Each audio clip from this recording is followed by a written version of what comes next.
everybody, and good afternoon, and also welcome to the safariLIVE pre-drive walk, I think you would call it. I almost said pre-drive drive, and then I realized that I was not pedaling away like a Flintstone.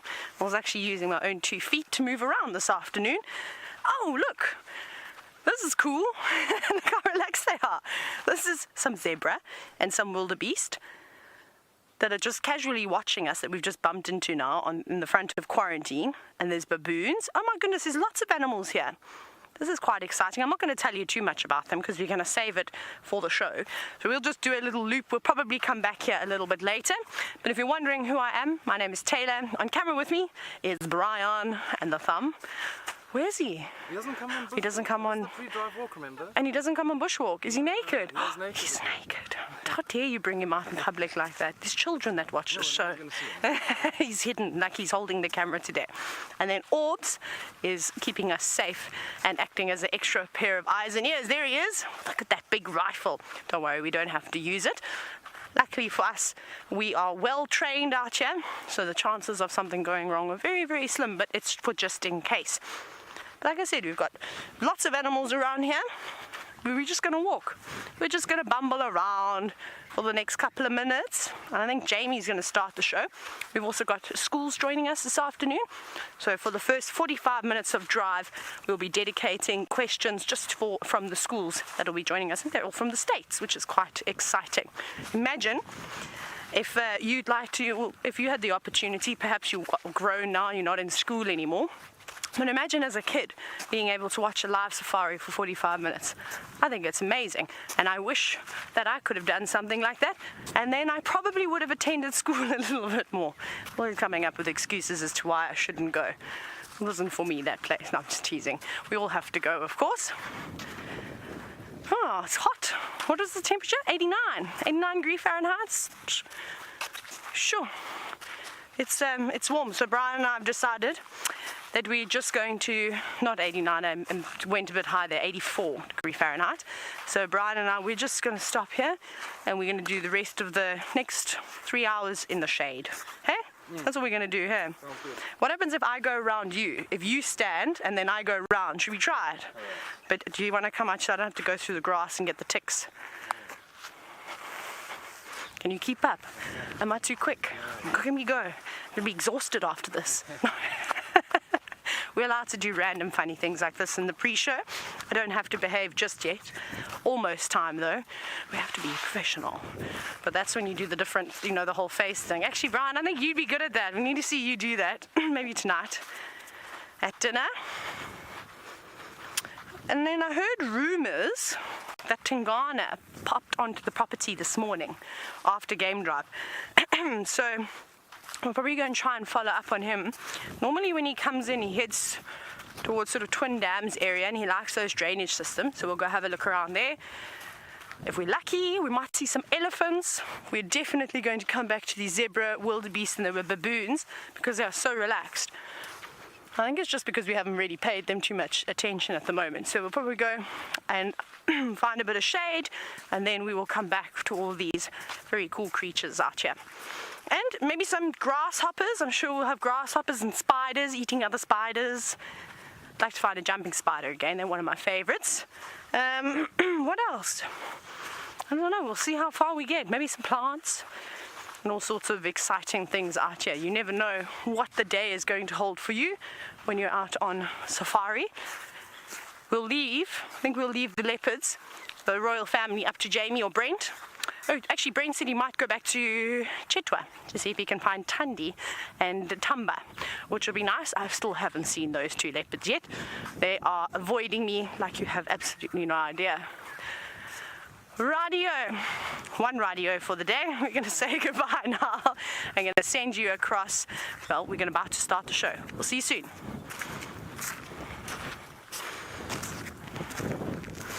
This program features live coverage of an African safari and may include animal kills and carcasses. Viewer discretion is advised. Just a look at this vast expanse of wilderness just waiting to be explored under sunny African skies. And we're going to be searching for leopards. This is safariLIVE. Ready.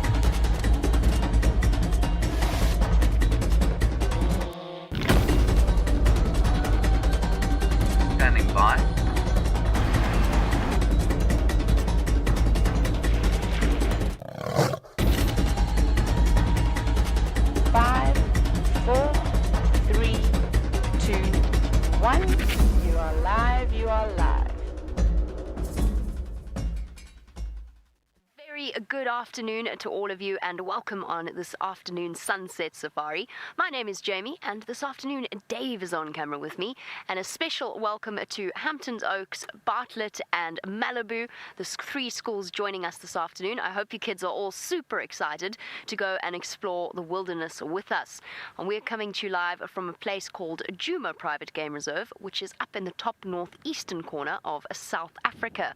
We're out here, it is 24 degrees centigrade, which I've forgotten what that is in Fahrenheit, 84 in Fahrenheit. So good. And for all of our viewers who are not part of the school drive, please still send through your questions on hashtag safariLIVE on Twitter. We'll be taking and chatting to the kids first, because otherwise they have to go back to school and they miss out. But you can still get your questions answered in that way. Let us go off and explore. They say it's 29, Dave. The sun feels warmer. The winds is nice cool breeze. But the sun definitely still feels warm. So it's summer out here in South Africa. Well, in theory it's autumn, but basically we don't really have 4 seasons. We have winter, we have the rainy season and the dry season. And our rainy season is our hot time of year, and our dry season is our cold time of year. And this afternoon we are off in search of the royal family. Now the royal family consists of a female leopard called Karula and her 2 cubs, who are almost not really cubs anymore. They're 13 months old. They make their own kills sometimes, but we still love and adore them as much as we did when they were tiny, cute balls of fluff. And that's our plan for the afternoon. We're going to go off in search of them and find out what they've been up to while we've been away. They were seen this morning, so I have a pretty good idea as to where at least the cubs are going to be. And after that, who knows? You can never plan out a live safari because it's live and it consists of viewing wild animals. So unexpected things can happen pretty much any time of the day. It's not just myself out here. There are several people waiting to say hello to you. One of them is Brent and Craig on camera. Let's go across to them. Hello, Malibu, Bartlett and Hampton Oaks. Welcome on your video and school drive. And as you can see, it's beautiful green. Jamie's been telling you that it's the rainy season. My name is Brent. I've got Craig, whose nickname is Batman, on camera. So hopefully he can use some of those Batman skills to spot us some animals. Now, I heard there was a leopard around here somewhere earlier today.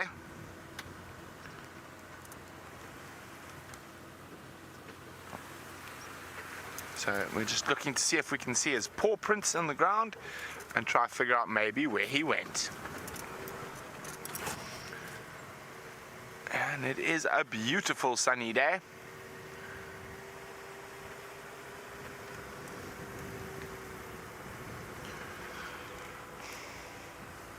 Now, Gio is wondering who is faster, a leopard or a cheetah? Well, a cheetah is the fastest mammal on the planet.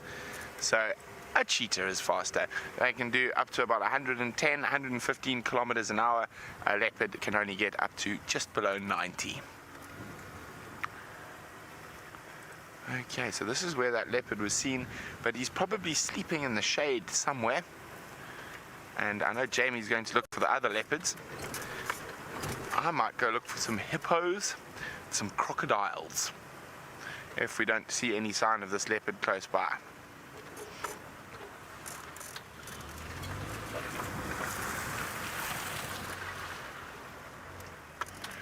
Raymond is wondering, how do the leopards kill their prey? Well, Raymond, by jumping on them and normally by suffocating them. So they'll bite on their neck and their canines will sink into the muscles around the neck, and there's a specialized gap in their teeth that pinches closed their esophagus. So if you go like this and you feel your throat and you feel those little bumps in your throat there, that's your esophagus. That's what you breathe through, for what you swallow through. And basically they close that. The leopard, so the impala can't breathe, and here's one of a leopard's favorite foods. So I think that leopard we're looking for is gone, because all the impala are looking quite relaxed.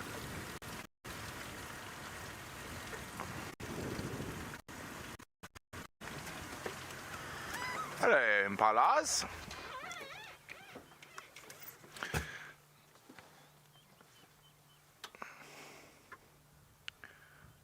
Now, these are the most numerous antelope in Africa. And can you believe they have been exactly the same for 1.6 million years? So they're one of the oldest antelope, and they are unchanged. And there's a little oxpecker sitting on its back. Now that oxpecker is looking for ticks and other parasites that might be in that impala's fur. There we go. Well, he's going to move off into the bush. So while he does that, Taylor's waiting to say hello, and she's got the bigger animals to show you. Look at this. We're on foot with zebra, with wildebeest, and there's even a couple of baboons hanging around. Isn't this absolutely fantastic? We're very lucky to be standing here. Now, my name is Taylor, and on camera with me is Brian, and then Aubrey is just lurking in the distance, making sure that we're safe and there are no buffalo or elephants trying to sneak up on us. Now, welcome again to all of the schools that have joined us this afternoon. We're very excited to have you here, and remember to ask lots and lots of questions. I have a good feeling that today we are going to see lots and lots of animals. See, look how the zebra have now bunched up. And it's not very often that you get so close to these animals on foot. You can get relatively close to them in the cars, but on foot we also look like a predator. So we look like something that would want to eat them. And also, sadly, for many, many generations, people have been hunting these animals, so they have a fear of us. And there's one very confused wildebeest, which is standing in the middle of the zebra, and I think he thinks he's a zebra. Tim, you're wondering if I'm on an African savanna. Well, this is the area that we're in right now is known as a savanna. So the savanna biome, or the vegetation type, is a grassland. So like you can see here, all these big open plains, and then all the different trees that are in between them. So you've got marula trees, you've got silver cluster leaves, you've got bush willows, sennas, lots and lots of different trees here. And this is a favorite spot for an animal like a zebra and a wildebeest, because they eat grass. They're not really eating anything else. Sometimes in the drier months, the zebra, when there's no food, no more grass for them to eat, they'll resort to eating some leaves. But it's not very common, especially at this time of the year when they can eat their favorite food. But there's even a little foal. Look how tiny that little zebra is. That's only a few months old and not moving too far away from mom's side. You might not be able to see mom, is just off to the left. But this is so cool. Chloe, you're wondering what zebras eat. If you look very, very carefully, you can see a whole lot of it hanging out of their mouth. They don't have the best table manners, these animals, so they're feeding just on grass. And you'll often see zebra and wildebeest hanging around together. They have a very special relationship. So, wildebeest are very much like cows. They prefer to eat the shorter grasses. So what happens is that the zebra, who don't care about the type of grass that they eat or the length of grass, will come through and turn these taller grassland areas into shorter grasslands. And then the wildebeest can come through and eat the shorter grass, which they prefer afterwards. So it's a very nice relationship that they have. They're actually even coming a little bit closer towards us. And every now and then you'll see them pop their heads up and stare straight at us. And it just shows you that they're not afraid of us because they're not running away. Oh, look, a kudu. Did you hear that? That was a baboon. There's so much going on here, Brian. I don't know where to look anymore. But just before I get to your question, Damien, have a look at this antelope over there. We'll come back to the zebra. That is a kudu. That is a female kudu, and she's munching on some leaves. So unlike the zebra and the wildebeest, she'd prefer to eat leaves. But after winter, when there's nothing around, when the first rains come through, look, there she goes. She's running away. She's a bit scared of us. I think that baboon that alarmed chased her, sort of gave away our presence, and then she came running. But basically, they'll only eat the bits of nice green grass when we have a bit of rain. But now, she'll prefer to eat leaves. Now, Damien, you're wondering what is the difference between a horse and the zebra. There's actually not much difference. They're both in a family called the Equus family. So you find donkeys, you find zebras, you find horses. They're all in that together. So there's not too much difference. So, but size-wise, they're not quite as big as a horse. I would say they're more like a pony, a very, very big pony. And also you can see that they haven't got out their pajamas yet. Do you see that? They are very lazy animals. And I mean, in South Africa, it's just after 4 o'clock in the afternoon, and look at that. Either that or they're deciding to go to bed a little bit early. I'm not sure. You'll have to decide on that one. But it is very nice, and it's very hot out here. So I'm glad we have a bit of a breeze. Oh, there's a zebra having a bit of a scratch. This is wonderful. Samantha, you're wondering if zebras like shade or sun, and at the moment you can see that they're standing out in the middle of the sun. They don't mind it too much. The animals out here are a lot more accustomed or used to the harsher and the hotter weather than what we as humans are. We tend to sweat a lot, so sometimes they'll go and stand in the shade. But for these animals, it's actually quite cool, especially that there's a nice breeze flowing about at the moment. And also by being out in the open and standing up, you get the breeze a lot better than if you were sitting down perhaps behind a shrub or something. You'll be very sheltered. And the animals rely on the wind to help keep them cool too. Now, Dominique, you're asking a very cool question, and thank you for all of the questions that are coming through. They are wonderful. But you were wondering, why do zebras have stripes? So there's many different theories as to why zebras have stripes, but I'll tell you my favorite one. And especially if you remember, just a moment ago, they were all bunched up together quite nicely. Did you see that it was almost impossible to tell which end was the front from the back? And that's what the idea behind the stripes is supposed to do, is it forms or it dazzles the predators. So you call a group of zebra a dazzle, and as they group up, they'll keep the little ones at their sides, and becomes almost impossible for a predator, something like a lion, to make out one particular animal, and they'll run in a group like that, so it confuses them. But we're going to go and see what else we can find. Maybe we're going to find a baboon, but quickly off to Brent, who's got some elephants.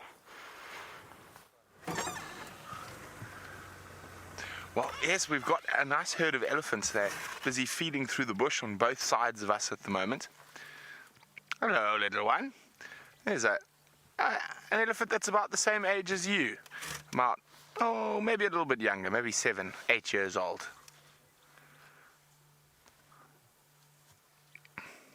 Oh, no, maybe 10, 11. Hey, little one.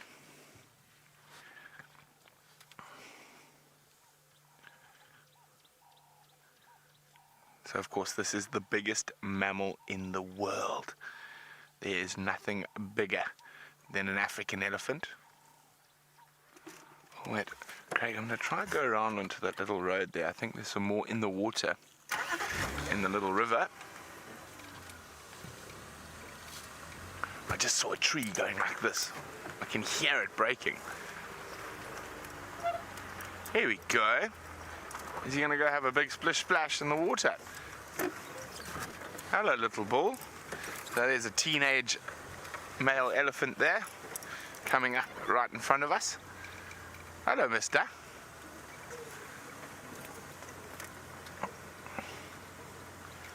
And there's a little one going into the little river. And elephants love water, but that's not enough water really for them to play in.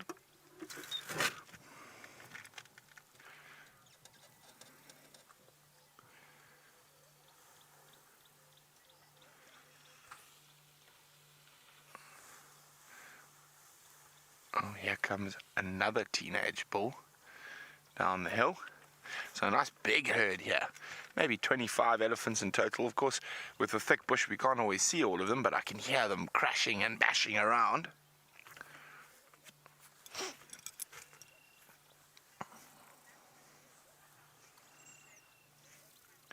Hi, Samantha. Samantha would like to know, how long do elephants live? And Samantha, they can live to about 65 years old. So also one of the animals that lives for the longest.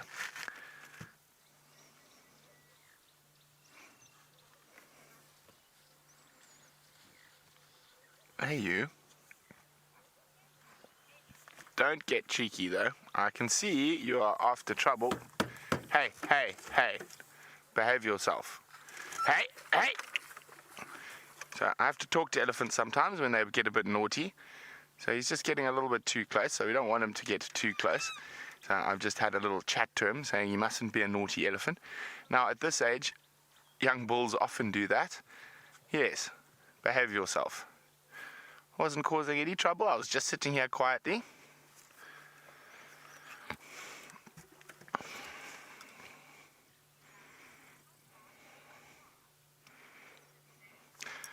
Now, Eli is wondering how fast elephants can move and how far they can move.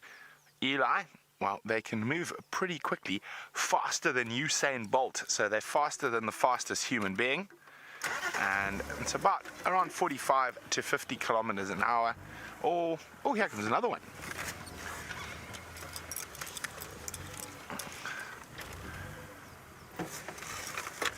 There's their favorite crossing spot there. Off they come. Hello, guys. You're not going to be naughty elephants? Nah, you don't look like naughty elephants. That's a young female. And is that little boy? Yes, and a little boy. No, little girl. Sorry, Eli. So they can get up to about 45 k's an hour. And they can move massive distances, over 100 kilometers in a day. Okay, I'm going to move around to get into a better spot with them.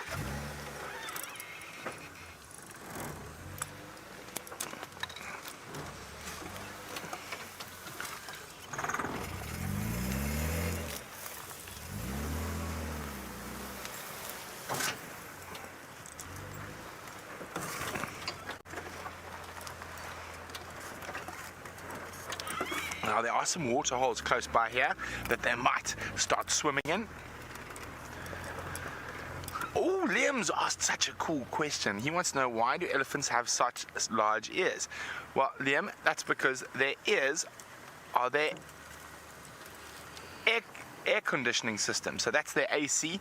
They can pump up to 8 liters of blood, which is just under 2 gallons of blood into their ears. And when they flap it, it cools the blood, which cools down their whole body. And that enables them to be very active in the heat of the day, like we are now, where we're over 80 degrees. And the elephants can keep going. You can see that one up ahead. There we go. You can see her flapping her ears, turning on the air conditioning, making sure she stays nice and cool. Oh, here we go. Oh, elephants everywhere. We're now surrounded by elephants. There we go. There's the naughty elephant. Hello, naughty. Are you going to come try being naughty again? Now, of course, oh, they might play in the mud. Jamie's wondering, how long does it take a baby elephant to become a teenager? There we go, there's the naughty elephant. He's not being naughty. He listened to me last time. Jamie, the same as it is for human beings. When an elephant turns 13, becomes a teenager. And you can see one that's been playing in the mud a bit. And a nice cooling down. That's another way if elephants cool down, is to play in the mud and water. Gio's wondering, could a full-grown elephant flip over a car? Well, a half-grown elephant could flip over a car, but you've got to be very careful. You've got to read their body language carefully, and that's how we control the situation. So as soon as I saw the elephant was misbehaving, I told him to stop it, and by just changing the tone of my voice, we managed to make sure he behaved.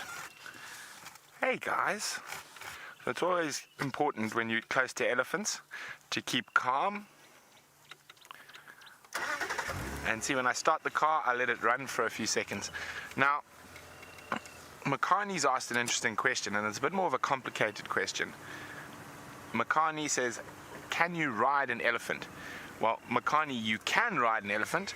Whether you should ride an elephant is a very different story. So people do ride elephants, but it's not very nice for the elephants. So to make an elephant calm enough for a human being to ride it, you have to bully it. They use spikes to stab it behind the ears and hooks to hook it in the nose when it's baby. So they basically make elephants scared of human beings from a young age. And so that's how they do that. So yes, you can ride an elephant, but you should not ride an elephant. You should not go look at elephants in circuses. All those things are very, very bad. There's a tiny baby! Now I was hoping they might play in this mud wallow here. So elephants help to change the ecosystem. So when they see a bit of water like that and they decide to play in it and dig it out with their feet, it makes it bigger and bigger. So each year these little water holes can get bigger or smaller if the elephants don't visit them.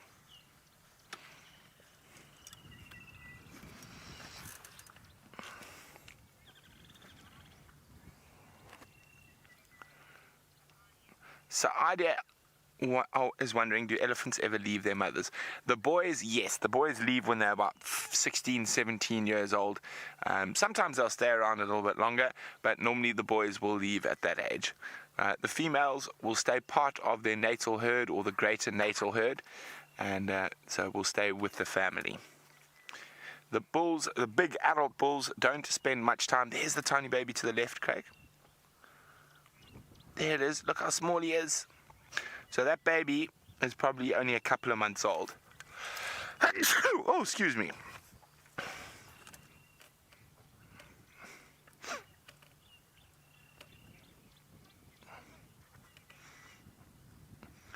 Well, Chloe is wondering, how much do baby... Sorry, Chloe. Elephants eat.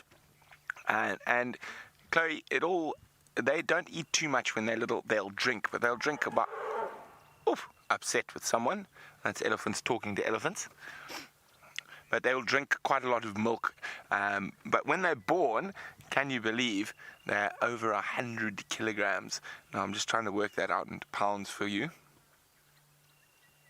So over 200 pounds when they're born, a baby elephant.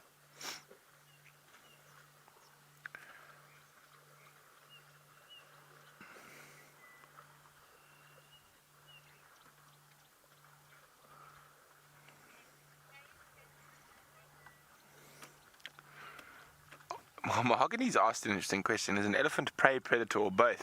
It actually falls in a different category altogether. It's almost neither. So some animals will prey on elephants when they are very young, but it's very unusual because of the very solid family structure for lions or hyenas to ever get a chance. And they eat trees and grass, so they are not predators, and they're not really prey to anything. The biggest threat to elephants is human beings, so they are prey to human beings.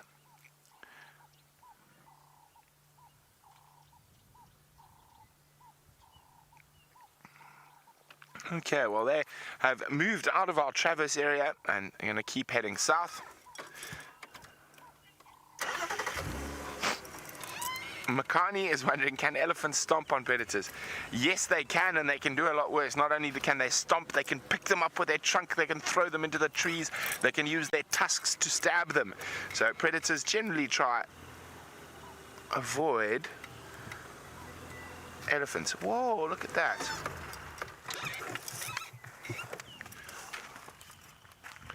Let's see, quickly. Can you see it, Craig? Hundreds of little toads that have hatched, hopping here. It looks like little grasshoppers, but it's little frogs, or little stream frogs. Don't want to stand on one. Oh, there's one out in the open. See him? Oh, don't run away, little guy. Here we go, isn't that cool? So with the rainy season, lots of frogs, and these babies have just, I would say, very recently stopped being tadpoles. But we're going to keep moving, see what else we can find. It seems like Jamie has managed to find a predator.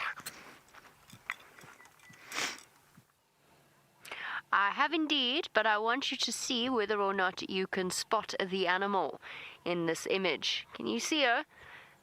You have to look closely when you're looking for leopards because they are so incredibly well camouflaged, even when they are just lying out in the open like this. So well camouflaged that Dave and myself might have missed her the first time around. Although I suspect she was hiding under a bush, Dave, and then she came out into the open onto this termite mound. That must be it. So this, everybody, is one of the young leopards that I was telling you about earlier. Her name is Shongile, and she's just over 13 months old now. Her brother is probably somewhere here as well, but it's so thick in this area, the grass is so long, the vegetation is so dense that I don't know where he is. I'm sure he's here, I just don't know where.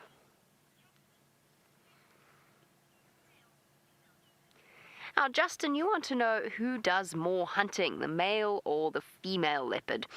Justin, they both do equal amounts of hunting.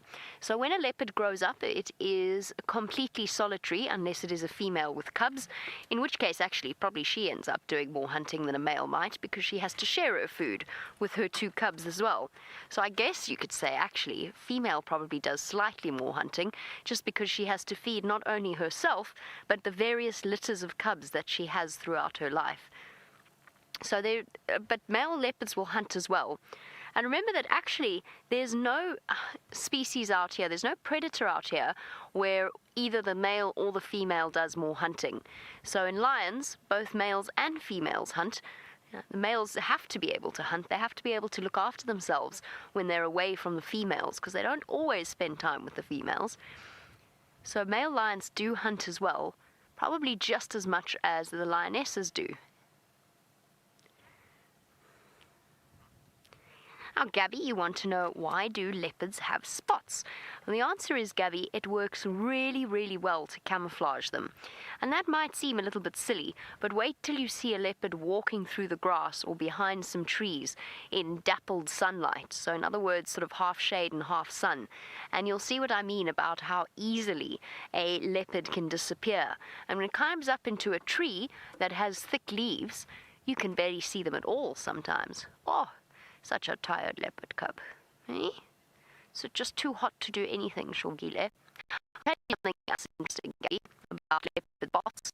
Each and every single leopard has unique spots. So it's like a fingerprint, like a human being's fingerprint. Each and every leopard looks different. No two leopards will look exactly the same. So Shongile's spots will be the same throughout her life, but make her unique. Now, Xavier, you want to know what is a leopard's favorite prey? Well, funnily enough, some leopards do actually prefer to eat certain types of food, but a leopard is a consummate all-rounder. So if it's a leopard that's big enough to hunt something, it will. It doesn't necessarily have just a favorite food, but most of the time they eat different types of antelope. So a female leopard will usually eat things like a small duiker or a steenbok, which are a tiny type of antelope, right up to about an impala, which is quite a big antelope.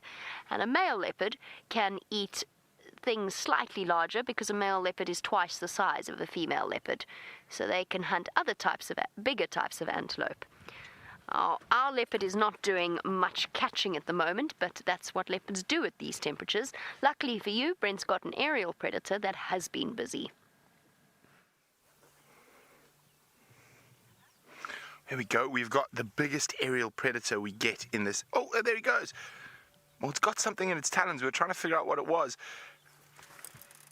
It's got a tail. Whatever was in that Marshall Eagle's. Maybe a mongoose. Oh, he's disappeared into some thickets there. Now, that is a Marshall eagle, and they have absolutely massive wingspans, 2 meters. So its wings are as long as me, or longer than me, actually. But he's flown off now. Okay, let's go back onto the road. Whoop.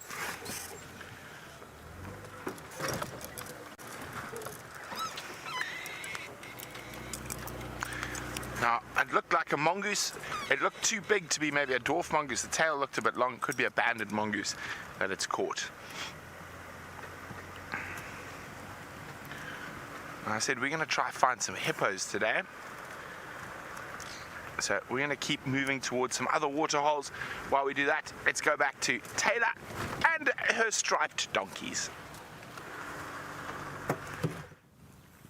This is amazing. This is the closest that I've ever been to zebra, wild zebra, on foot before.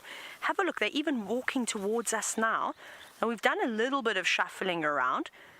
And look at them. They're taking steps towards us. We've gone from being about maybe 80 meters, so maybe 85 yards away from the zebra, to almost half of that. And they are completely comfortable. And you can see there's one that's looking at us. Hello. Which is not a problem. They have to keep an eye out. Otherwise, if they don't look around and make sure that nothing is trying to sneak up on them, they will be the next meal for a lion. And they've got very, very good eyesight. So they know we're here, they can hear us, they can even smell us. It is perfect. And I actually just want to show you how relaxed that they are with us. Is have a look at that wildebeest who we saw just a moment ago. He's now sleeping. He's sat down. He's not even looking at us anymore. He feels so comfortable that we have his back. Gabby, now you're wondering if animals recognize us. That's a very good question, Gabby. Zebra, I'm not so sure, but as soon as you get to something like an elephant, I'm pretty certain that we as humans have all got different scents. We all sound differently, as you all know, and I think when you're interacting with these animals for such a long time, out here it's a bit difficult, but if you were in an area that was completely fenced off, so in other parts of South Africa you get game reserves that are small private areas where they've got a big fence, maybe 50 or 60,000 acres of land, and they've also got wild animals on them. Normally it's old farmlands that they're trying to rehabilitate and let the natural vegetation come through. They often do that, especially from where I'm from, the southeast coast of South Africa. And there you're seeing the same animals every single day. It's not like the Greater Kruger where we are at the moment, where these animals are able to go from the Sabi Sand all the way into the Kruger National Park, all the way to the border of Mozambique, and move around like that. Look, a zebra's having a roll. This is unbelievable. Like I said, they normally have got such good eyesight that they spot you from a distance away and run. Now, look at this, a lovely tender moment shared between two zebra over there. The little one is very, very curious as to what is going on. Now, EJ, you're wondering if zebras fight. Oh, yes, they do, EJ. They can actually be very, very aggressive, and especially the stallions, so the boy zebra. They will stand up on their back legs, they will chop with their front legs, they will kick with their hindquarters, and they have got a nasty bite on them too. So when the males fight, my goodness, they make a lot of noise, and it can be quite scary because they try and bite all the bits and pieces on a zebra, and you don't want that. Their very, very sharp teeth can definitely draw blood. I've been bitten by a zebra before. It was not fun. It's not part of my fond memories. I think I cried. I was young. I was maybe 13 years old, and I definitely cried when that zebra bit me. It left a big bruise and it made me bleed. I wasn't very happy, so don't touch a zebra. But that particular zebra was a zebra that had lost its mom on one of my friend's farms, and then they hand raised it and they released it again. But this little one, and it was also a foal that bit me. It was very, very cheeky. But this is so cool. I've never, ever been this close to zebra before. I've never, ever had a zebra roll around in the grass right next to me. This is amazing.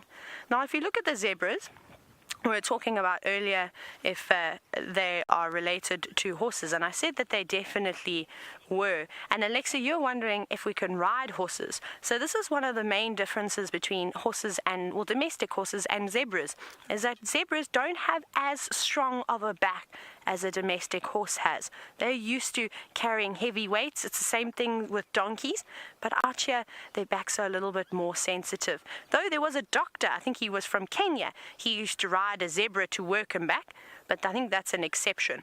You wouldn't be able, well, you could probably ride a zebra, but I think you'd have to be very light, and good luck if you'd like to try and domesticate a zebra. They are not fun, and if any of you ride horses, you'll know how cheeky ponies are and how they like to kick and bite you all the time.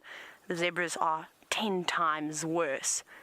But did you see that? When one zebra sits down and rolls around in the grass, normally it's the more dominant zebra, and then the others will follow in its steps. This is really amazing.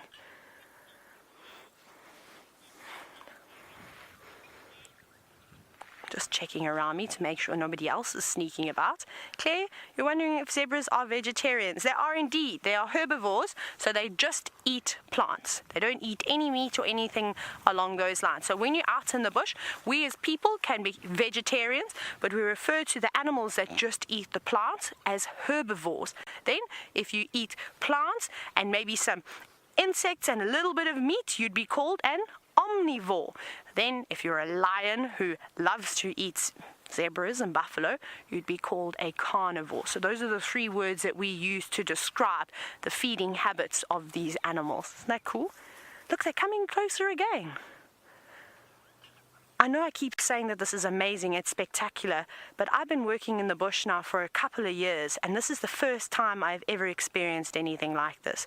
This will be one of the best sightings. It's going to be a very, very hard sighting to top.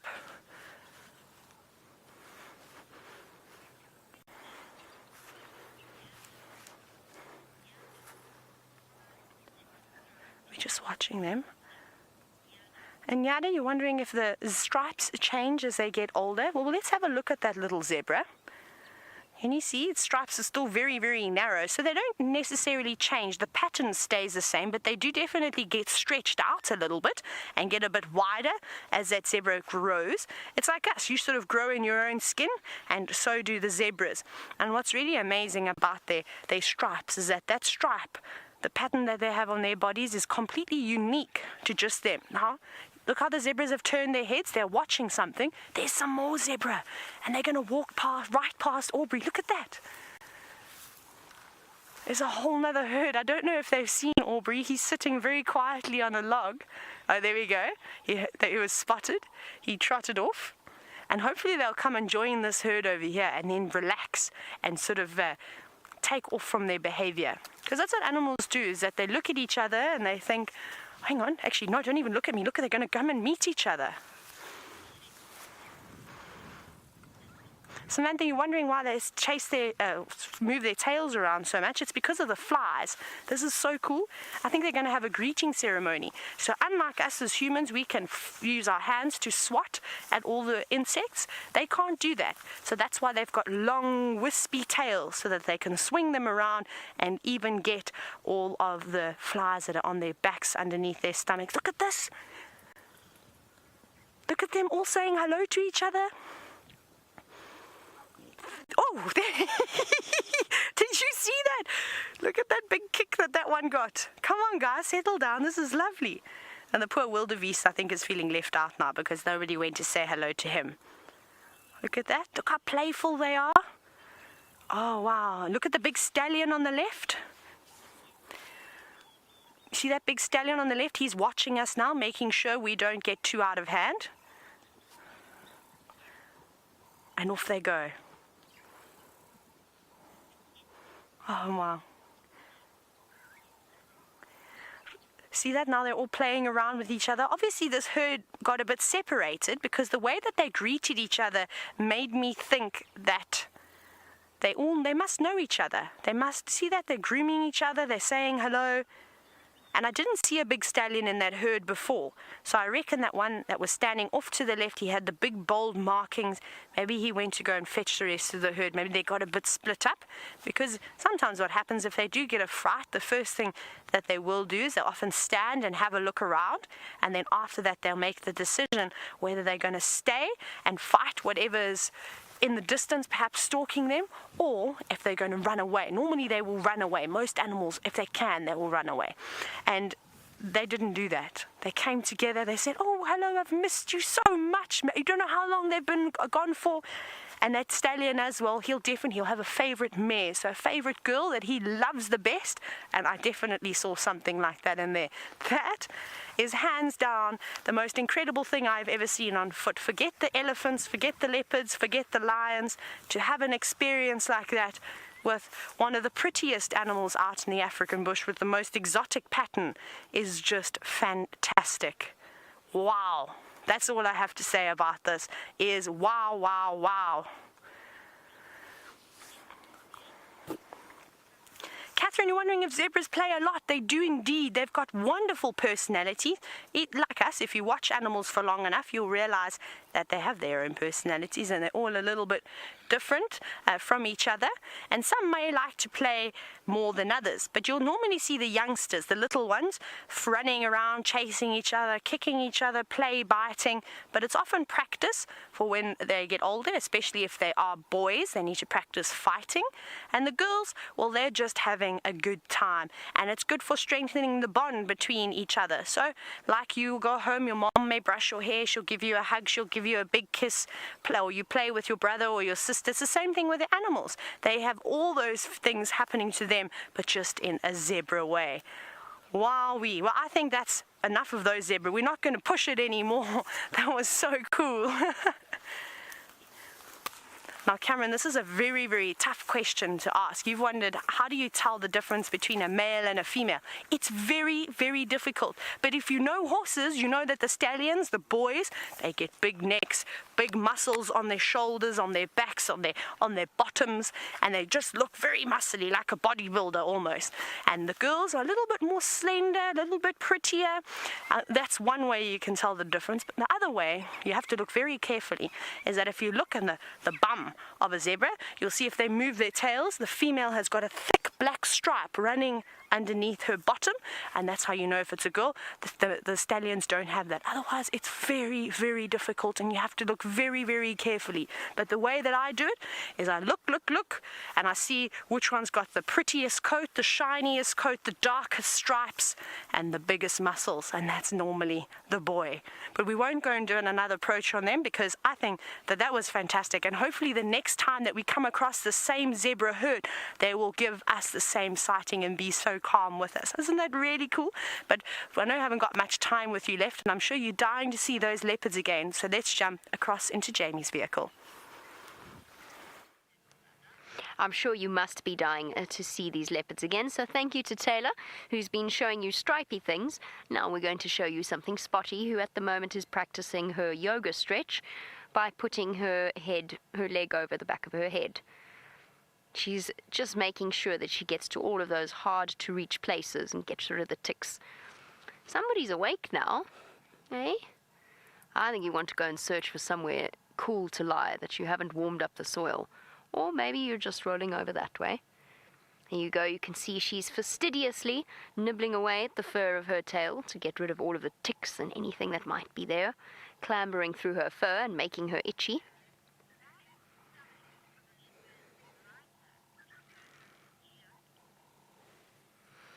Very, very good question from Gio, who'd like to know, why is the stomach lighter of a leopard? The truth is, we don't really know for sure, except that it's the part that doesn't really get exposed to the prey when they're walking through an area. So it might actually help to cool them down if they're lying in the sun. So it helps to reflect, white helps to reflect light. So it might help to cool them down if they lie on their backs. We do know that white plays quite an important part in a leopard's visual communication. So that white stretches all the way to underneath the tip of her tail, and that's one of the ways that leopards use to communicate with each other. So by flicking their tail and moving their ears, you know how your cats and dogs do at home? And I'm sure your parents have taught you how to read the dog's or cat's body language. If their ears are back, it means they're cross. Well, there you go. That tail is highlighted by the flash of white. And a lot of the time when a leopard is spotted when they're moving through an area, they'll actually lift up their tail and flick it to let the other animals know that they're not really hunting, so they can all stop alarm calling and stop being so scared. It's kind of like raising a white flag and saying, okay, the game's up, I'll carry on looking elsewhere. But that's a very good question, because white shows up very clearly in the bush. Now, Zaadia, you want to know what animal camouflages the best? Well, leopards are pretty good where mammals are concerned, but the absolute masters of camouflage, yes, you are good. Yes, you're very well hidden and very beautiful. The masters of camouflage actually belong to the insect world, whether it is a flower mantid, which is a mantis that looks like a flower, a grass flower, or if it is perhaps a stick insect, which is an insect that looks like a stick, or any of the other amazing creatures that we often find only if we're really, really looking. There's even moths that look like the droppings of birds. How incredible is that? So the real masters of camouflage are the insects. And then reptiles as well. Reptiles are also pretty good at it. Like a chameleon, for example. Oh dear, it sounds as though you have to go back and enjoy the rest of your school day, and we have to say goodbye for now. I'm sure we'll be seeing you again shortly, but for now we'll have to say farewell. So thank you so much for joining us. I hope this has introduced you to a really, truly amazing world of wildlife. For the rest of you, we are going to send you over to Brent, and we're going to say goodbye to the school kids.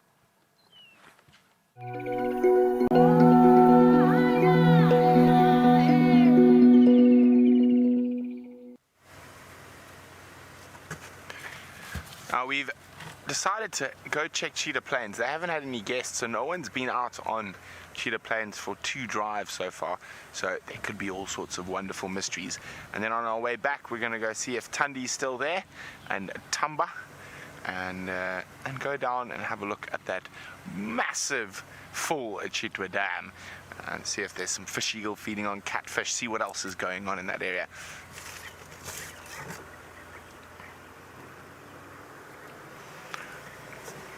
Okay, but I was hoping for some birds. I've been missing all the birds on the crest, and so far no luck with them. It's really thick here at the moment.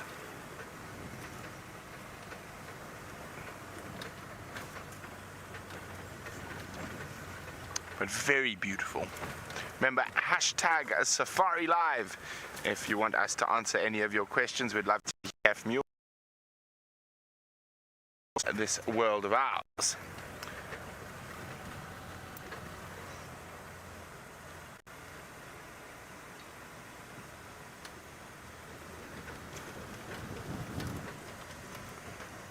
Very quiet in this area at the moment. Not even a steenbok. Well, if there was, we wouldn't see it. To be hidden in the long grass.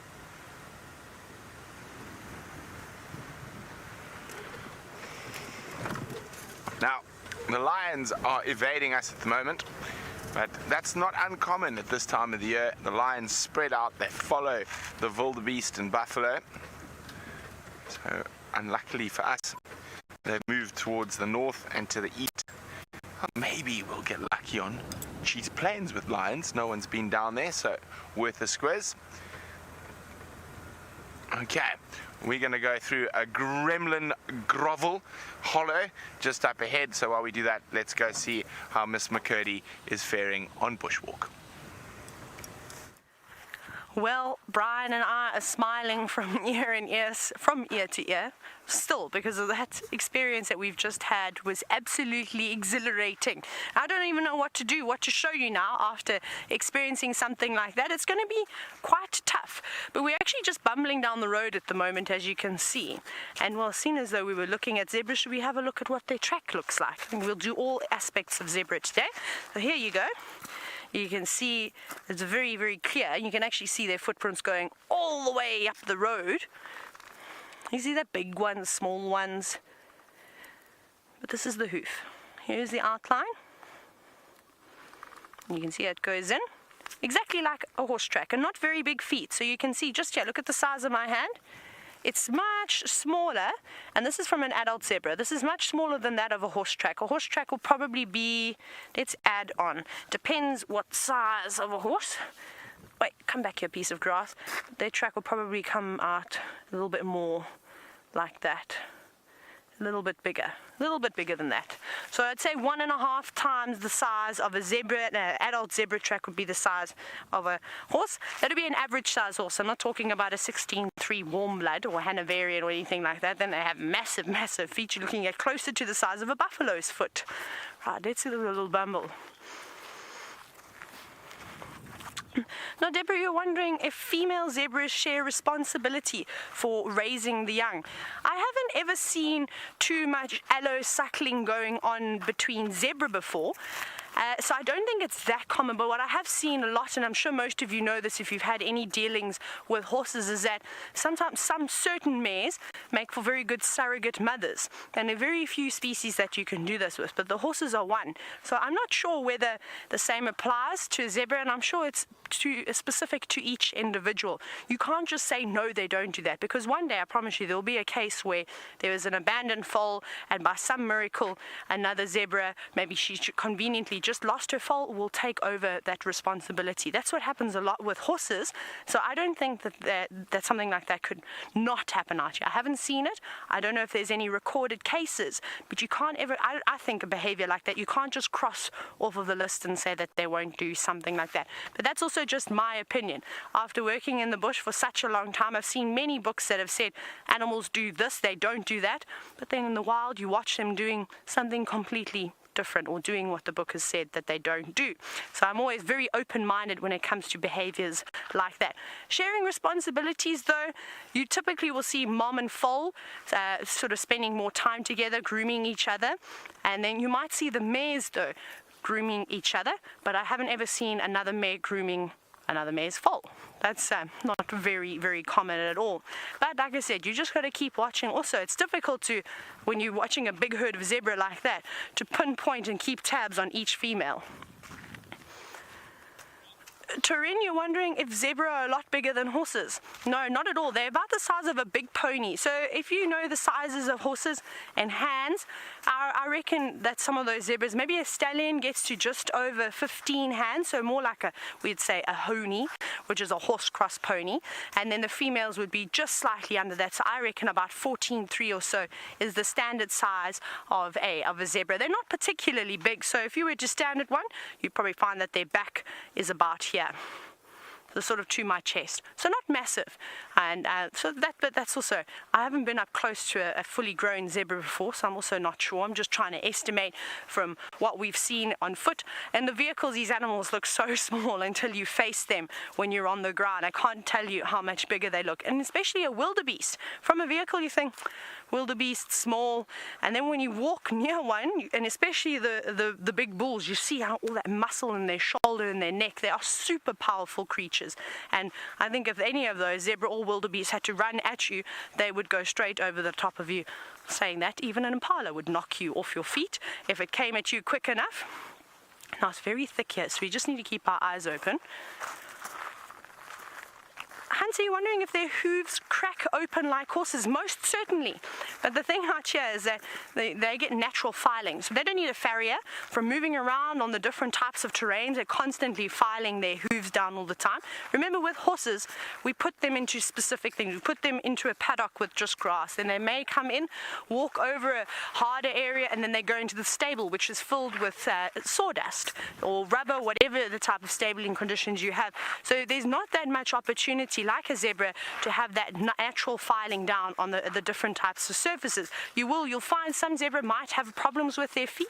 However, zebras like that won't make it very far in life. If there's any deformities in their feet, they're going to lag back at the end of the herd, especially if it causes lameness, and they will be taken out by a predator. But I have seen zebras before. I've seen one zebra with a big split down the middle of its hoof. I'm not sure what quite had happened there. Maybe it just had a weak wall, bad genetics, and those types of things get weeded out here in nature. Remember, we're interfering a lot now that we've domesticated horses. We have to look after them. We've done this to them. We now have to take on the responsibility of maintaining their health and as well as their hoof care. So that's it for the zebra. We're going to keep searching. There's some pans over here we're going to go and have a look at, but let's go back across to Jamie and the royal family. Sounds as though Taylor's been having a lovely zebra sighting. I forgot what those animals were called. We are having a lovely leopard sighting with Dozy Shongile, the only one member of the royal family that I can actually see here. I know that Karula wandered off a little bit away from the cubs. I don't think she will have gone too far, although you never know with Karula. She has been known to go off hunting in the middle of the hottest days of the year.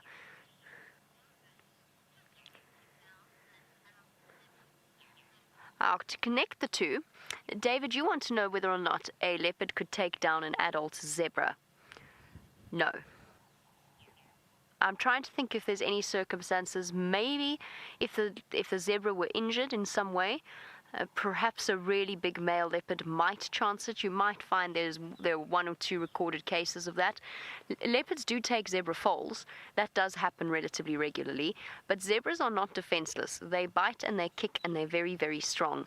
So it would be a very unusual situation where a large male leopard, it would have to be a very large male leopard, and probably quite a desperate one, because it is quite dangerous for them to hunt something like that. Generally, things like wildebeest adults, even waterbuck adults, are quite large for leopards, although that does happen occasionally. But a zebra with its sharp teeth and its very sharp hooves have been known. I think somebody was telling me a story about a leopard that tried to hunt a zebra and got kicked in the head and was out cold, knocked out completely. I think it was Brent, actually, that told me the story. They all thought that the leopard was dead, because the kick went straight to its skull. So it would be very, very unusual. I've seen zebra fighting off hyena. Apparently it was the campan male that was kicked in the head by the zebra. So it is quite a risky business. But you do get these extraordinary tales of adult male leopards, catching things like baby giraffe and baby buffalo. But those are relatively limited circumstances, and it'll always be a young one rather than a fully grown one. I remember what I was going to say. I've seen zebra fighting off hyena before, and the hyena managed to catch a zebra foal, and the zebra stallion was so brave in trying to chase away the hyena and chase it off the zebra foal. And that was, I think it was 4 hyena that it was trying to save it from. Leopards are phenomenally strong creatures, though, but that would be a little bit of a reach for even a big male leopard. You itchy today, my girl. She's been scratching and nibbling the whole time that we've been here. I think she's feeling the pepper ticks and the ticks as much as we are. Probably more so, because they can hide away in her thick fur. And with all of the rain that we've had, there's been a massive increase in all of the insect population, or arthropod population, including ticks. She's nibbling with her incisors.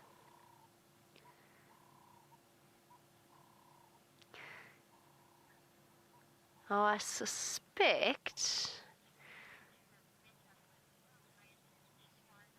I'm not sure. I'm going to go and see if that movement I saw earlier was Hosanna. In the meantime, it sounds as though Brent has reconnected with an old friend of ours.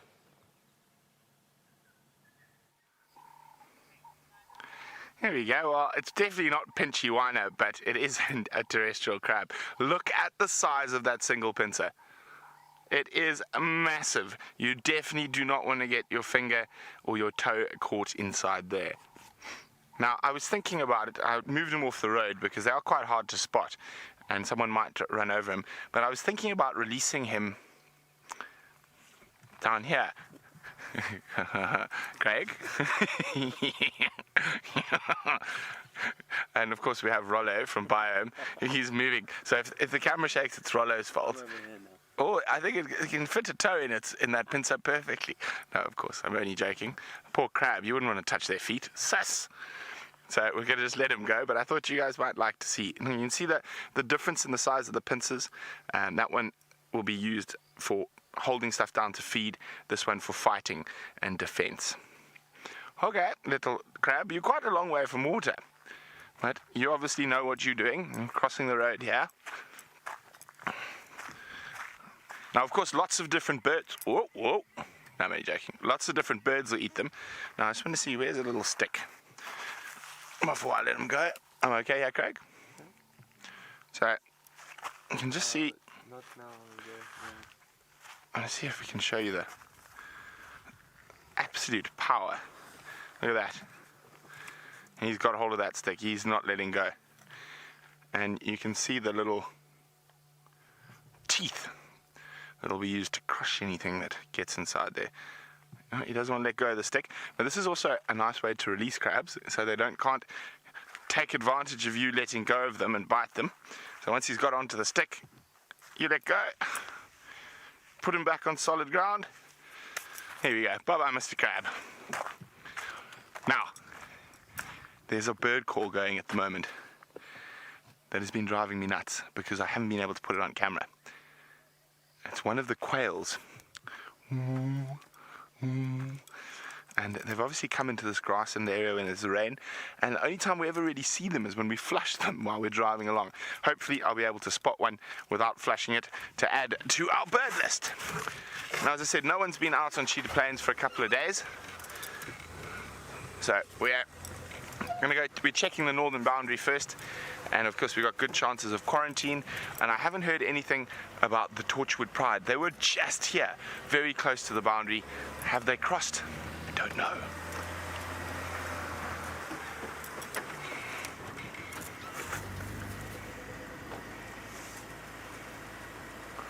Well, let's see if we can hear from Shanae or Peter.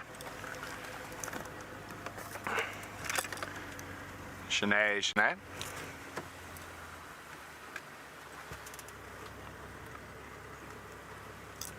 Peter. Silence. They might have gone further to the west, where once you go over that little sort of crest, the radios only work one side or the other. But of course, the nice thing about Cheetah Plains is the fantastic birds that are here at the moment, and I'm thinking we're going to get a few nice species. We've already got monotonous lark, so we're looking for rufous naped lark, we're looking for lesser grey shrike, ground hornbill, and something that we might not have ever seen before on safariLIVE. We've had a few of those since the rain. Corncrake, red-knobbed coot, red-collared widowbird. So birding's been great at the moment.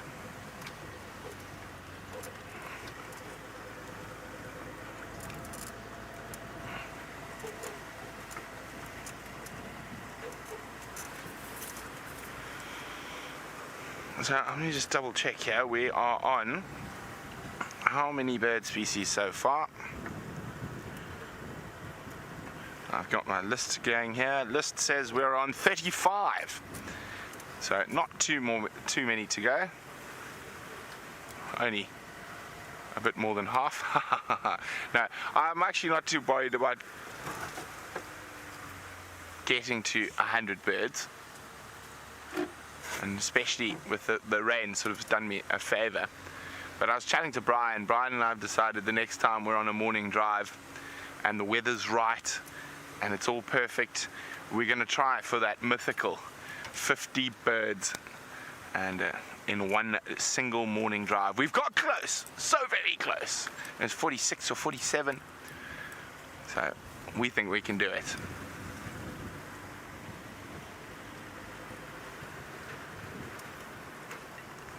Sharon says, find us a flamingo. Oh, Jamie's already done that, Sharon.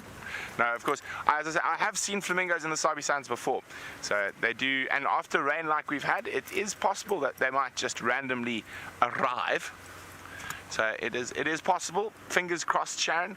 If we are going to see one, I think it's probably going to be at the Chitwa Dam or at one of the other water holes. It'd be quite strange to see it standing out in the open grassland on Cheetah Plains. Now, also checking up in all the marula trees, because Nkanyeni and Quarantine like to sleep up in marula trees. Dina, well done! 200 birds on a live safari. That is very impressive, Dina. I think that the red-knobbed coot must have been 200. We will go back to see, for those of you who missed the sunrise safari, to see if that red-knobbed coot is still at Chitwa. Okay, we're about to come out onto the open plains at the first set of open plains. I've renamed it. It is now, for me, it's called Corncrake Plain.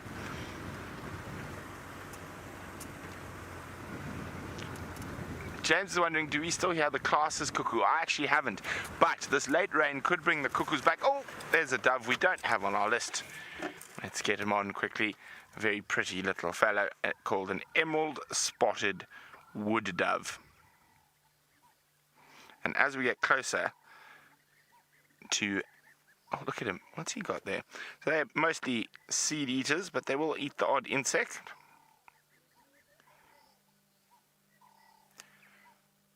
So as we get closer to the open areas, we can hear the monotonous larks already. Oh, what was that? Oh, bronze-winged courser. I didn't even see that next to the road. I was too busy looking at the dove. Okay. What wonders await?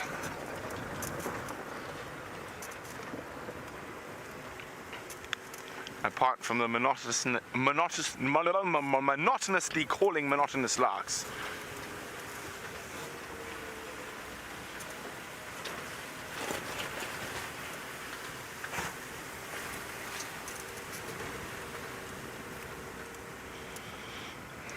I also think we might even get lucky with a Cory bustard on Cheetah Plains this year with all the rain.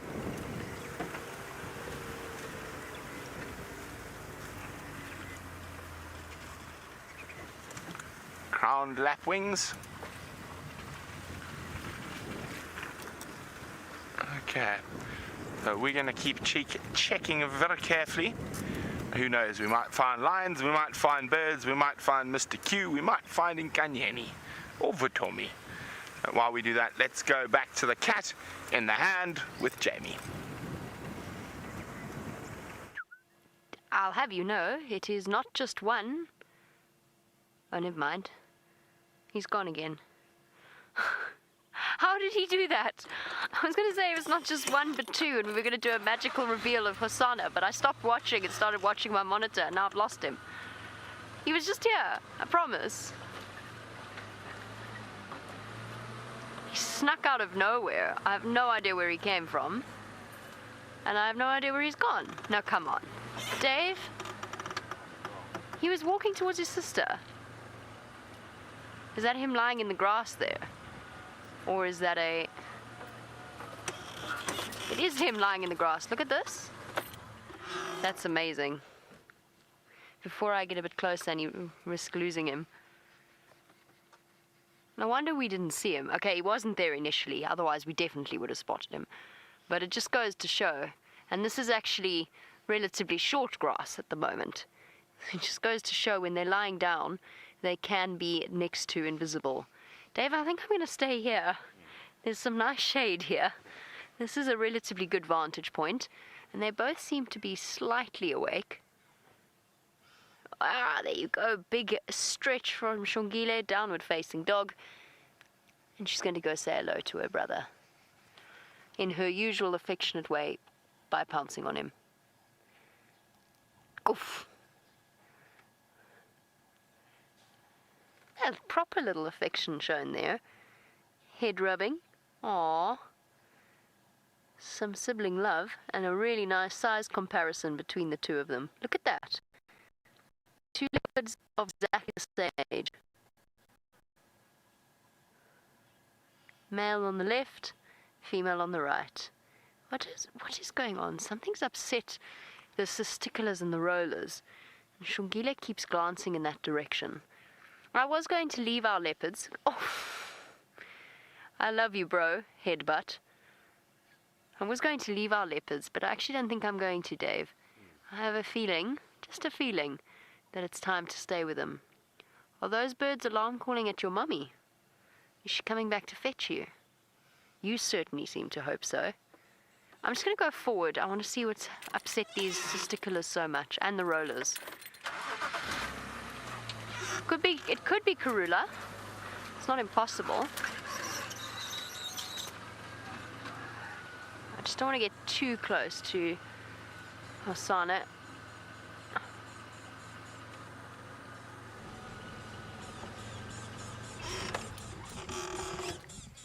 They've all gathered in this marula tree. You got hornbills. And then the testiculars you can actually hear. They might just be alarm calling at the leopards. Leopard, leopard, leopard, leopard, leopard, leopard, leopard. But I heard a roller as well. Maybe a harrier hawk flew past or something like that. I'm not sure. But whatever it was is not immediately apparent. But we've still got a lovely view of Hosanna. We'll move back to our shade in a bit, Dave. Let's enjoy the view we've got of him for now. I think I'm going to stick with the leopards for the rest of the drive. I wasn't planning to. I was going to do a quick loop, go and check the water holes and then come back. But since both of them have been active already this afternoon, I don't want to risk losing them or miss seeing something exciting from the two of them. Of course, now I've said that, they're both going to go to sleep.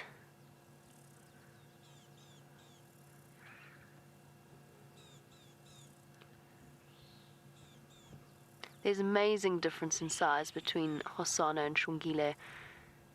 I still think Hosana's... I haven't seen Votomi in a while now. I haven't seen him in about a month, so he might have caught up. But I still felt as though Hosana is bigger than Votomi, who's quite a few months older than him, at least 3 months older than him. And yet you can really see the size difference. So it's not just that he's a male cub and then therefore bigger than his sister. He's actually going to be quite a big leopard.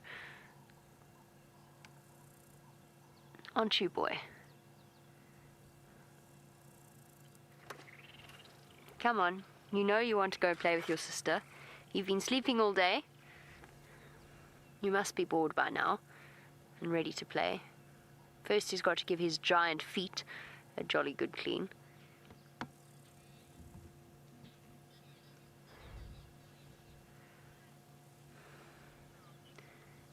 So while we wait for our leopard cubs to decide what they plan on doing with their afternoon, I didn't quite catch what Taylor has, but let's go and find out.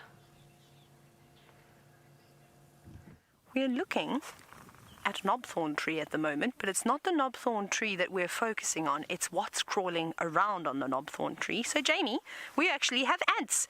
Brent had crabs earlier. We've got ants. Have a look here. So these are drop-tailed ants, and they are moving around quite a bit. And I'm sure that they're trying to do their last bit of feeding for the day. Now, Brian and I were staring deeply at this knobthorn tree, and if anyone were to drive past, they probably would think that we were insane because of the way we were staring at them. We're trying to figure out what they're eating. Now, with this being a knobthorn, Acacia nigrescens, actually, yes, I think they must be going after sap. Look down here. Well, now they've stopped as I pointed at them. I think that they could be going for a bit of sap that is exuded, often from the acacia trees. However, I also haven't particularly noticed the knobthorn secreting much amber. But every now and then you see it. Or, is that a little aphid? Yeah, it looks like it. Look through there. You see those two? There's a tiny little black thing there. I think it's a little aphid. It's very hard to see. It's tiny, tiny, tiny, but the ants are paying it a bit of attention.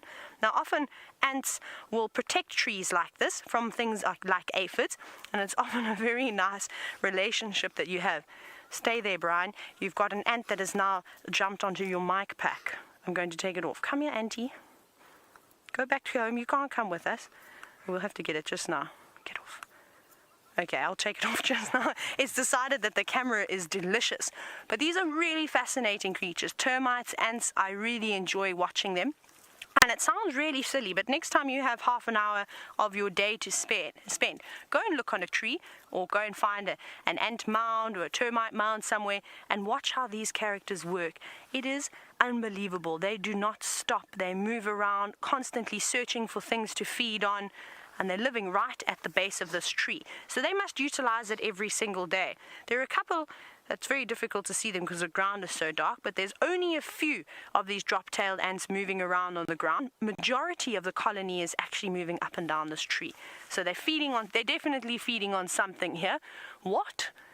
It's a bit too small for me to be able to tell. I've been looking and watching them as they go about, and I haven't particularly seen them maybe taking any chunks out of the leaves.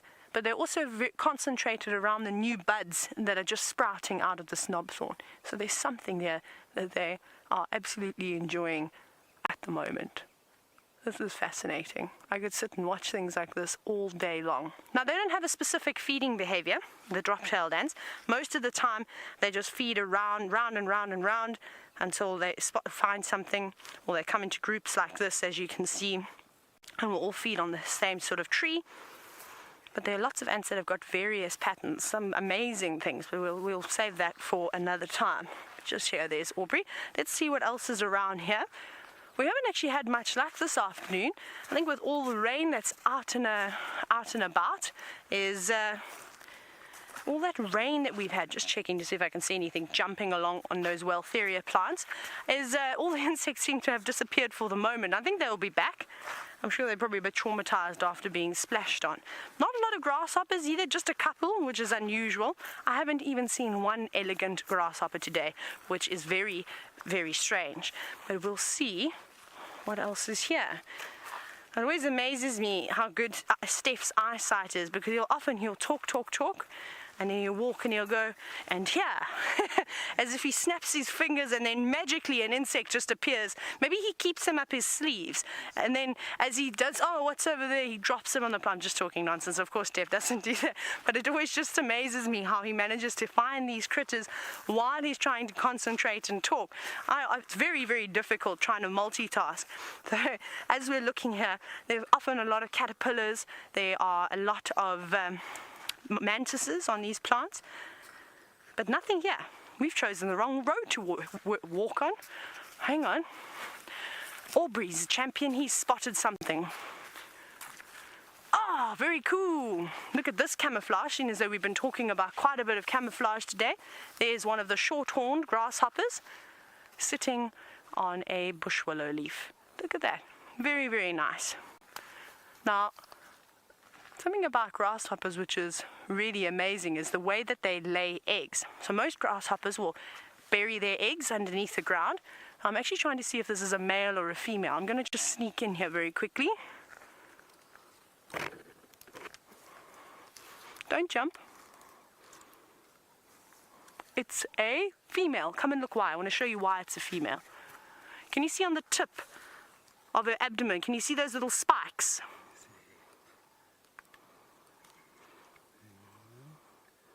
You see them there? They're very, very small. Sort of, it's very difficult. You have to use your imagination slightly. Here we go. That might be a bit of opportunity. So that is why it's a female. The male has got a smooth abdomen. It doesn't have those little spikes like this one does.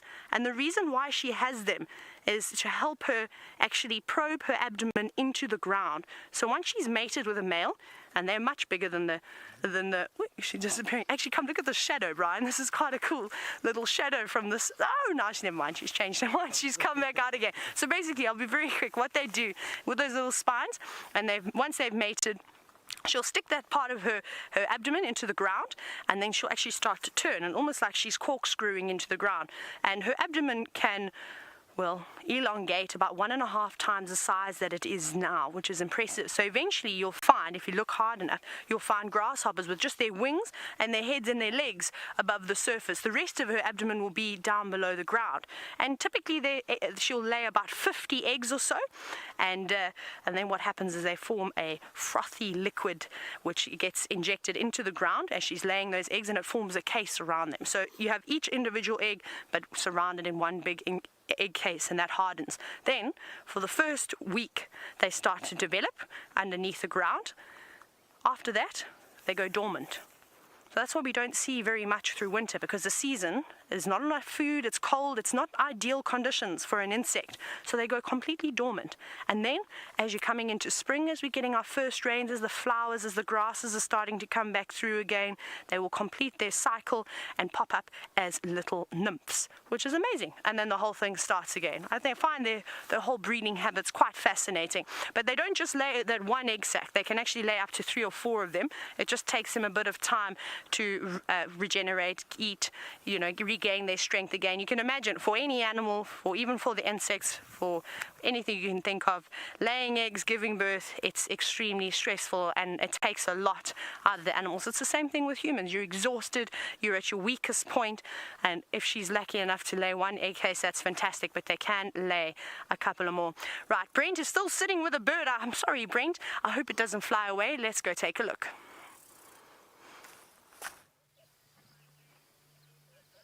Here we go, another one for the list. Oh, and it's calling.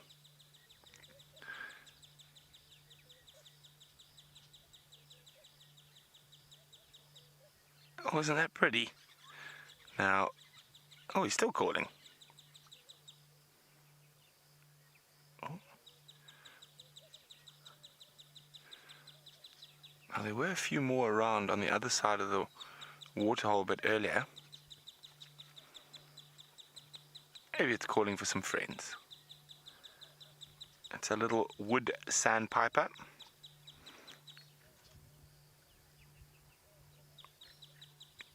Well, no one's answering him. Oh, it's alarm calling at a Wahlberg's eagle.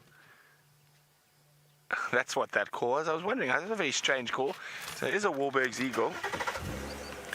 We've got that one on our list, but we'll have a look at him anyway. It's going to be quite difficult, but it's sitting in that, on the right-hand side of that leadwood tree there, Craig. The light is a bit difficult, so there we go. A little bit up. There's a pair of them there. Oh, doing a bit of aloe grooming. Now, Wahlbergs are well-known eaters of other birds, and one of their favorite things to hunt in certain areas is carmine bee eaters, specifically where they're big breeding colonies. The Wahlbergs will actually wait for them to come, as they come out of their breeding holes, they will be leapt upon. So I only saw the one fly and I didn't even realize there was a second already there. Oh, very cute. Now, I've heard another bird that we see quite often, but we haven't got on the list this time yet, calling just to the east of us. And let's see if it pops into view. Now, there's a reason I use the word pop. I wonder if you can figure out what bird I'm talking about, if it pops.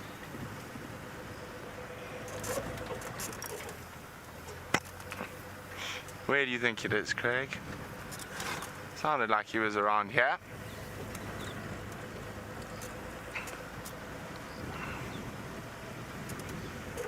Oof, this grass is so long we might not be able to see him through it. They do normally call from elevated positions though.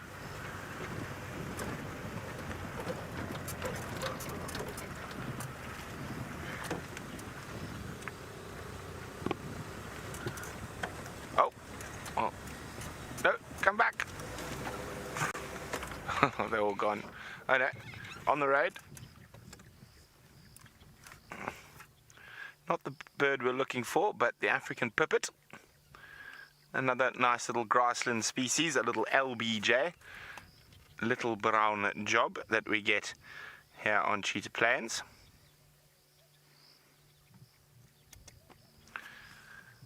And let's see what else is here. I can't hear the popping now. Should be around here somewhere. No pop? Okay. I'm going to check quickly down towards the Kruger boundary.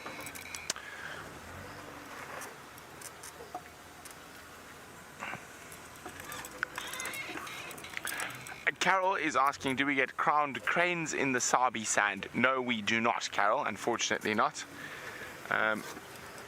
We used to get them in Zululand. Impala looks like he spotted something in Kruger. Oh, there's the pop, but I can't see where he's calling from. Impala suddenly just lifted his head. Those looking very alert.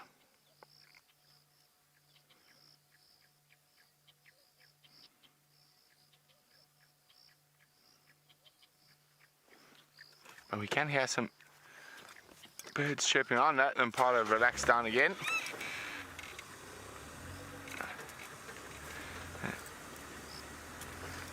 There's a noisy African pipit. Is it an African pipit? Yes, must be. Yeah, just being a noisy one. Let's have a see him.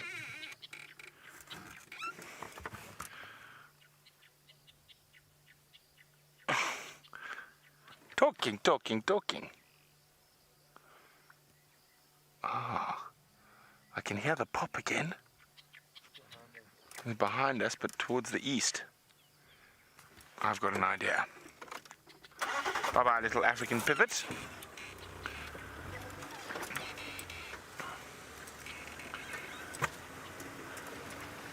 Now there's always the chance we might see a pangolin. This is the only place we've seen a pangolin on safariLIVE so far.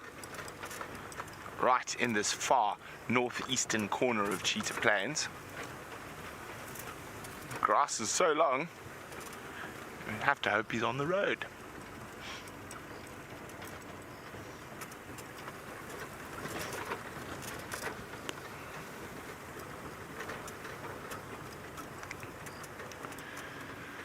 Okay, while we keep looking for the popping sound and a pangolin and whatever other birds we might come across down here in the northeastern corner of Cheetah Plains, let's go back to Hasana and Shungile, who are being quite loving. Loving, and yet at the same time with teeth and claws. There's something so joyful about watching these two play together.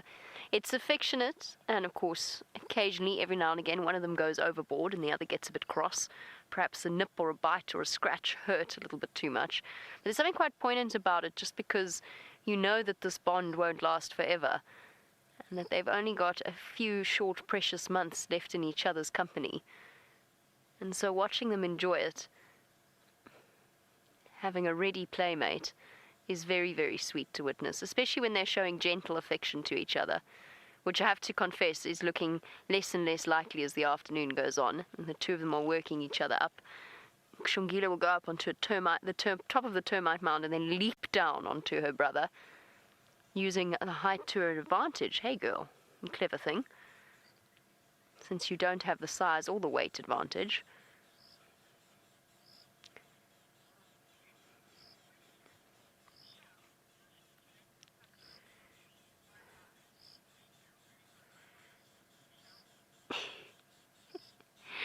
You can't even lick your ticks off in private, hey? Without getting headbutted. As I said, a few short months and Shungile will be off on her way. And Michelle, you want to know if she'll set up her territory in one spot immediately, or will she come and go?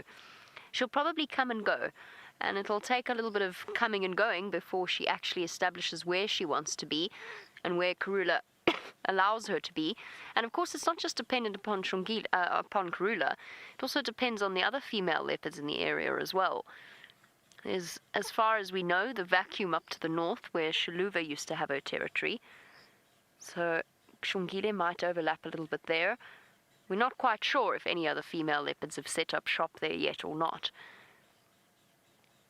So it's still impossible to say exactly how Shungile is going to go about this. It might be that there's just too much pressure in this area and she might move a little bit further afield. Aww. It's impossible to predict. I hope for our sake, very selfishly, that she sticks around so that we can watch her as she grows up and has cubs of her own. Because I think those moments will also be very special.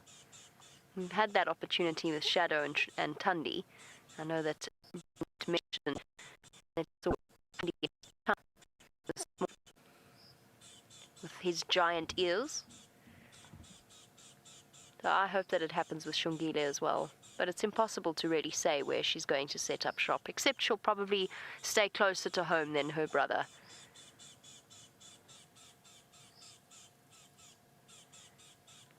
I think we should reposition, Dave. We'll give up our shady spot again. Yeah. Let's go and watch these two. They've been so all over the place that it's actually been quite difficult to choose where to go. But they seem to be settling there for now. And let's go a bit closer. Oh, as I said that. Both heads shot up. Which way are you going to go? Shungile is always the leader.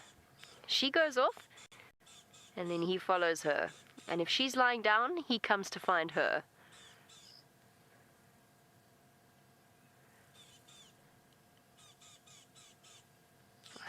See?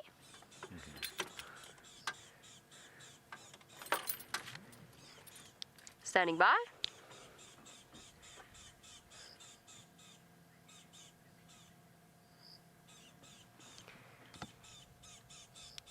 Copy. Welcome to make your way.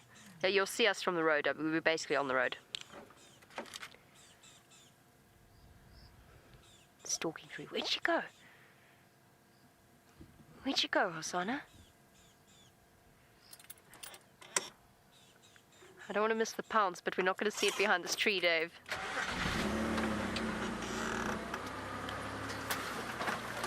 Ah! Horrible leopards. Could you not have held off? Here we go. Now they're playing peekaboo from behind a tree. You go this way, I'll go that way.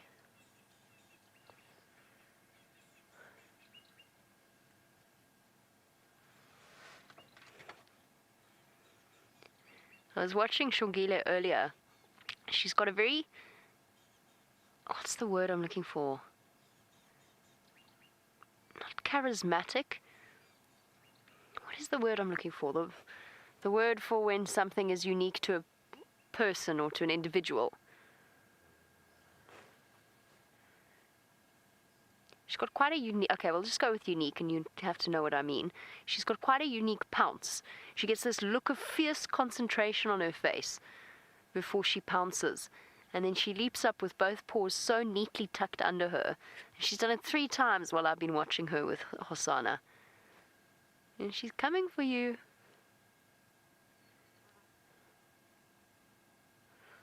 Oh, goodness. Off they go. And off we go, I suppose.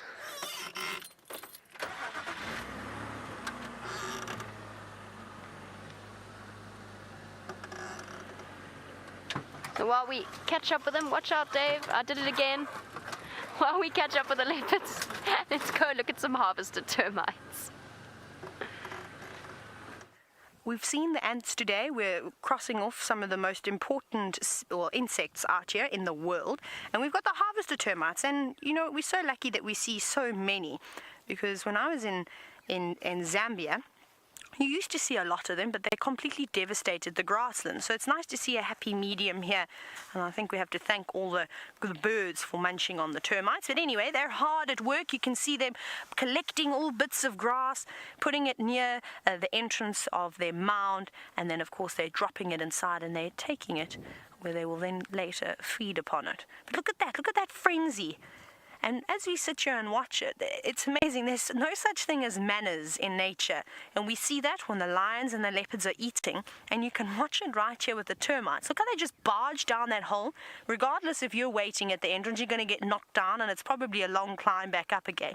Not that they'd get injured, but I think that it must be a bit exhausting sometimes to have to keep going up and down those holes. But you can see the workers. There's also a couple of soldiers every now and then. And Brian, we still have that drop-tailed ant on the camera. It's still running around. It doesn't want to leave us. We'll have to take it home a little bit later.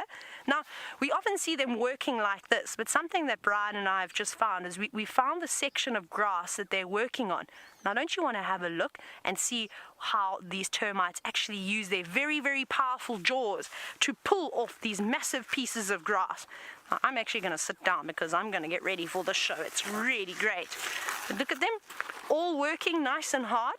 Now, these guys, I think, are being a bit ambitious by cutting off some of these. Oop, I've now lost comms. Sorry, Kirst, can you talk for me? Ah, there we go. Yeah, sorry, I sat down, I was keying my mic. Thank you, Kirst. I thought I lost you for a second, but you can see them. Now, where they go? Oh, here's one at the top. That's a bit better. So what I watched literally just a second ago, just before you came to us, I was about to say to Brian, they're very clever in the way that they cut the grass by using their jaws. Is normally they stand beneath the part that they want to trim off, and then they trim it. The piece of grass falls to the ground. And I did see one that unfortunately probably wasn't the sharpest tool in the shed, because it was cutting sort of below where it was standing, and the next minute it fell with its piece of grass to the ground. But they're really, really resilient. Where are they working hard? They seem to have stopped now. Come on, guys, go back. You didn't bring a piece of grass. Now, David, you're wondering if an ant colony would ever take over a termite's nest. Yes, of course. You actually see it quite often. For instance, the Matabele ants will go through and completely raid termites, specifically the harvester ants, and destroy an entire colony if they can.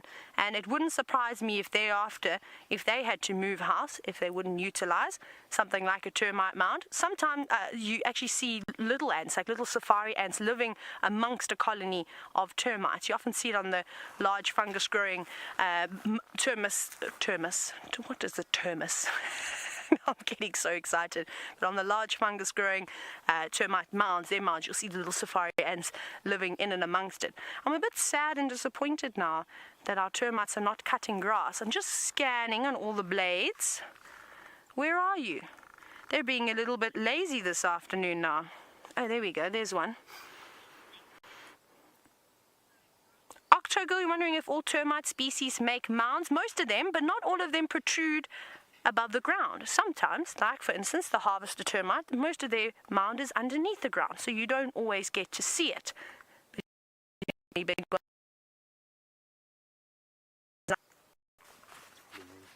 Okay, so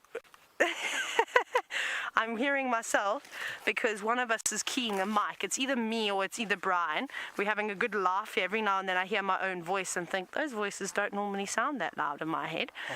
Oh. There we go. We're sorted now. We're not keying any more mics. But yes, but the large fungus growing termites in this particular area make the biggest mounds.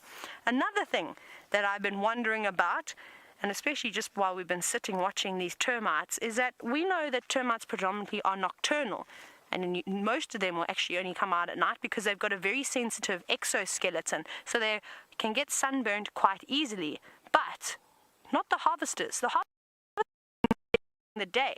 So I wonder what is different in their exoskeleton that allows them to work in the harsh African sunlight. It's really amazing. So I'm going to have to do a little bit of reading and see if I can find, maybe it's a chemical, maybe they've got a harder exoskeleton, I'm not sure, but I just think it is fascinating.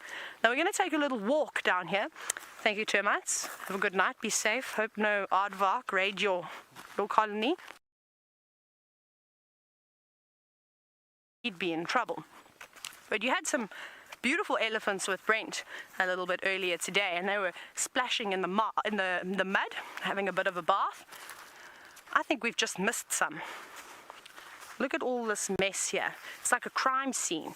We've got dung, we've got tracks, we've got water splashed out everywhere. There's not even anything left inside there anymore. We'll have to get a bit of rain to fill that up again. But that is lovely and very, very much slushy. Isn't this cool? And like, oh, you know what?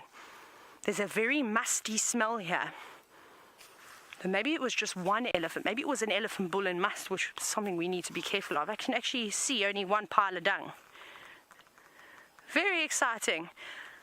Okay, well, like I said, I can smell a very musty smell here, and it's not the water. It's that very pungent testosterone smell that you get from a musk bull, so we better be careful. We'll see if maybe we can hear him breaking branches or something, but we're going to keep on searching. We're making our way towards Vuyatela Dam now to see if we can find some cool birds, but I'm going to send you all the way back across to Cheetah Plains to see how Brent's big birding day is going. Well, it's going quite well. We're just now making sure there's no cheetah around down on the southern plain before we head back towards the north again. Oh, there we go. No, come back here, you lesser grey shrike. Okay, on the quarry closest to us, far left-hand side. So there we go. A little, yeah, you zoom.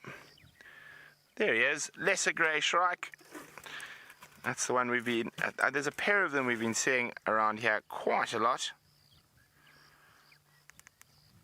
So I did have them in mind as we drove down the southern boundary. Lesser grey shrike. Now, there we go, tick. I wonder how many we're going to get to by the end of this safari. I think we should at least get to around 40. I mean, if we just do 10, 12 new bird species a day, I think we'll do fine.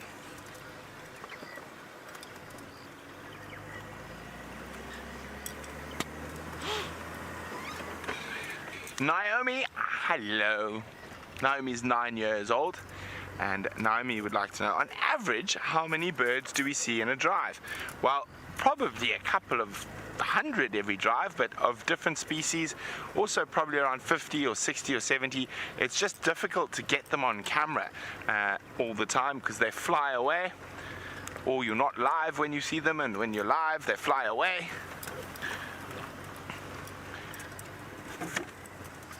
Oh no, that's just a dove. Now I'm keeping an eye out for the last dove we need, which is the Namakwa dove, and I have seen them in this area. No sign of the cheetah coming back from Mala Mala.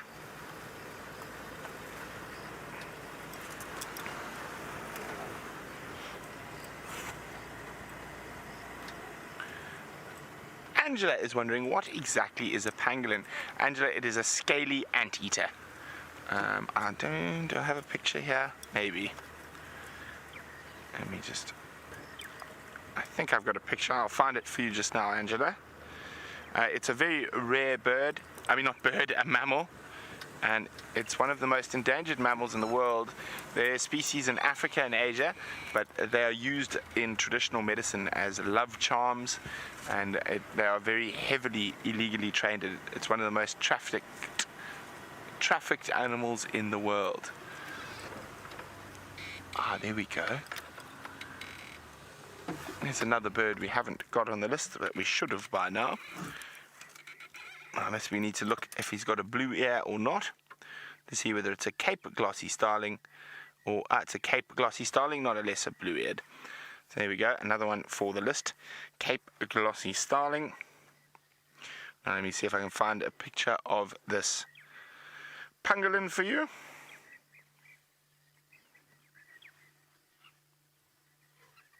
Oopsie. No. Ground pangolin, that's the one we get here.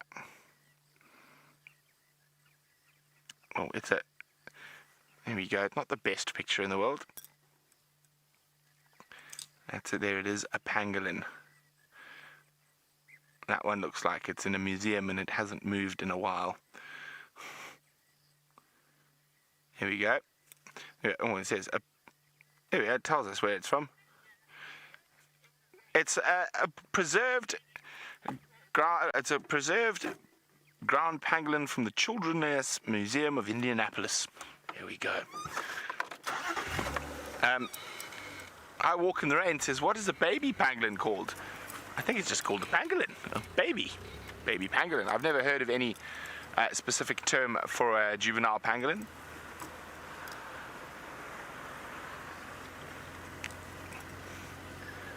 Okay, the light is getting lovely. I think we might try to see, I know the guys hadn't managed to find Tundi or Tumba yet when we went through Chitwa a bit earlier, so maybe we'll go roll our dice in that area. Maybe we're lucky, or more lucky, because of course we're lucky. Just look at this beautiful light.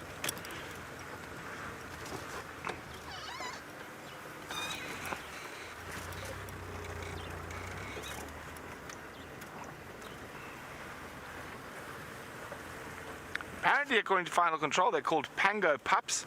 Well, that's news to me. I've never heard that term used before, but it must be. Pango pups. Doesn't really make sense. It doesn't, of course, but that doesn't really make sense to me. Pups normally refer to something that is a carnivore, and pangolin's an insectivore. But there we go. You learn something new every day. Pango pups. Very strange. Okay. Well, no sign of cheetah, no sign of secretary birds or Corey bustards just yet either. We're coming up towards the cheetah plains pan, and the cheetah do like to lounge around that pan when they're in the area.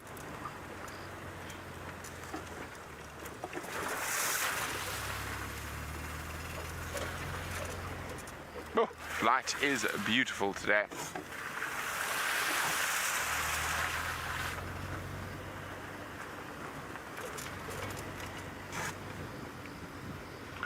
Mario is wondering, do pangolins have any relation to an armadillo? No, they don't. They've completely evolved on different continents, and so they do not have any relation to an armadillo. There are pangolins in Africa. There are two species of tree climbing pangolin. There's the ground pangolin. There's some pigs. They're not pangolins, they're pigs, and lots of baby pigs as well. And then the giant pangolin as well. I've actually got camera trap photographs of giant pangolins, and from when I was in the Central African rainforest. Hello, piggles. No need to get onto your knees at the moment, the grass is so long. So a lovely little sounder of warthog. They're the babies. So these females will be related, and probably a mother and daughter, or possibly even two sisters. So they will often communally den and raise their young. Little ones growing up so quickly. You're lucky Mr. Q hasn't found you around here yet.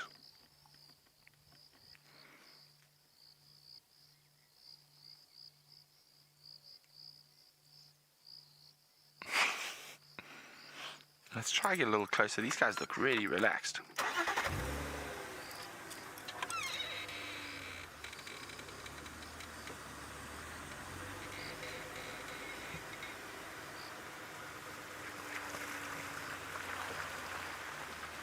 No, don't. Oh, nearly. Now, they will be heading back home at this time of the evening as it gets cooler and the predators get up and mobile. They're going to try and make sure they get back to their burrow, which I'm sure is quite close by. They're just having a last evening snack before heading home.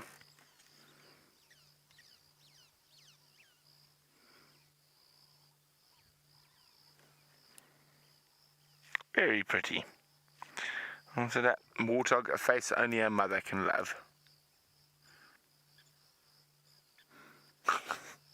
Now there are some big termite mounds in this area, so I'm sure there's ample spots for them to sleep. And you can see those bottom tushes clearly.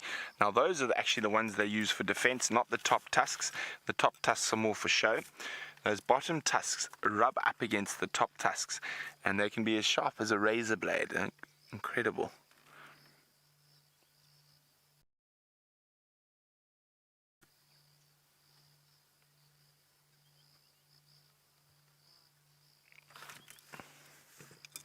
Okay, well, bye-bye, wart pigs. We're looking for big cats and birds.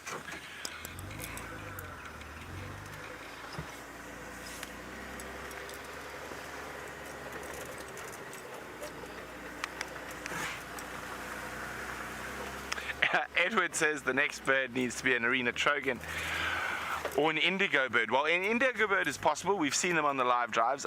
The terrain is not really good for an arena trogons here. We don't have enough riverine forest. So I would fall out of the car if we saw an arena trogon next, and especially if we saw one on Cheetah Plains. The only place there's a half chance at seeing them, maybe, possibly, but very slim, is in the Mawati or the Mulwanini or the Marakani drainage systems.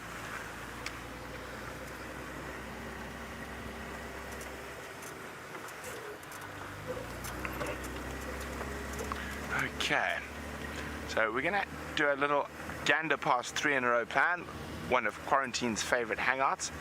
See if he's not lying in one of those marula trees there. If nothing, we're gonna head off to Chitwa, see if we can have any luck with Tundi and Tamba.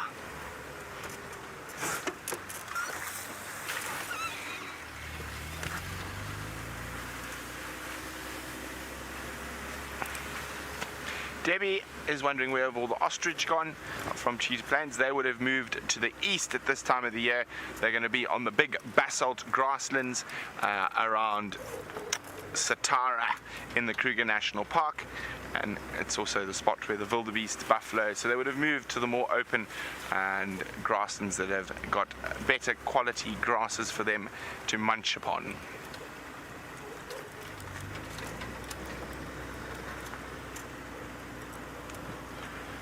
Oh, okay. Well, we're gonna throw one last dice. Hopefully we get some luck. What tracks are those? That's Howard the hyena moving on. While we do that, let's go see if Madam McCurdy's managed to find a feather or two.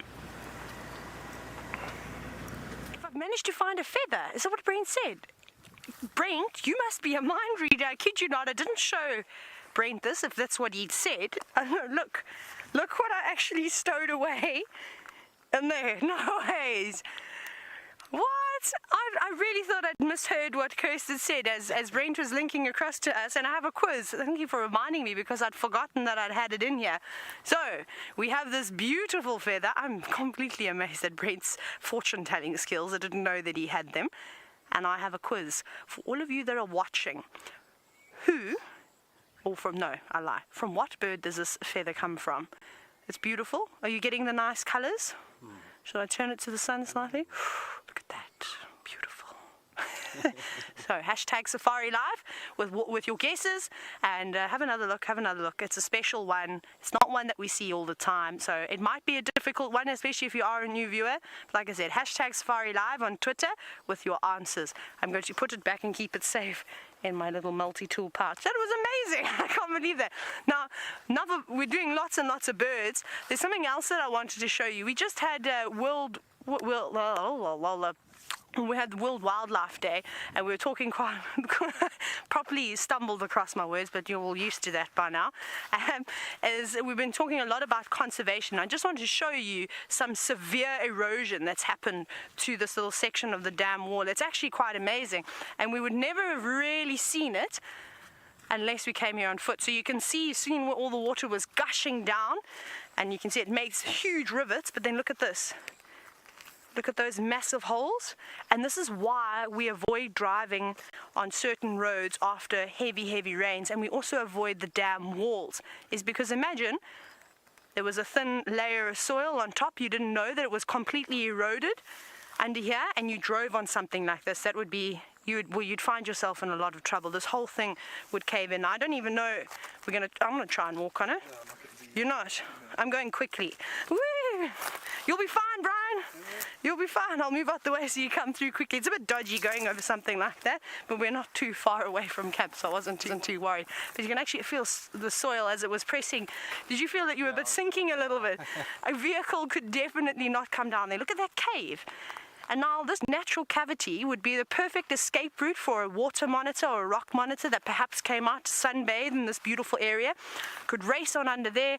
Even something like a baboon, a squirrel, a mongoose, definitely all the ground-dwelling birds could rush there. So even though nature has now created these massive erosion, and it's not just because we have interfered here and we've built these dam walls up. It happens everywhere. That water is so powerful.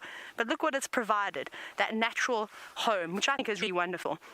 Nothing happens here by mistake. Everything has an absolute reason. Now we came down to the dam to actually have a look to see if we could find some birds.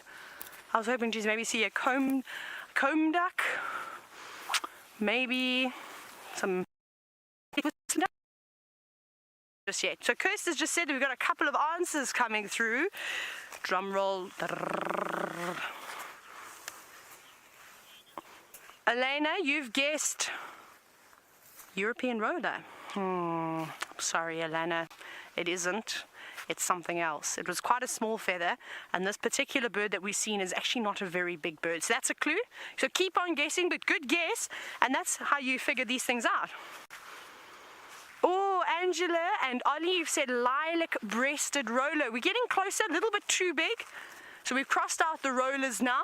Who do we have left? Who else has got bright blue feathers out here in the bush? Like I said, it's not a particularly big one.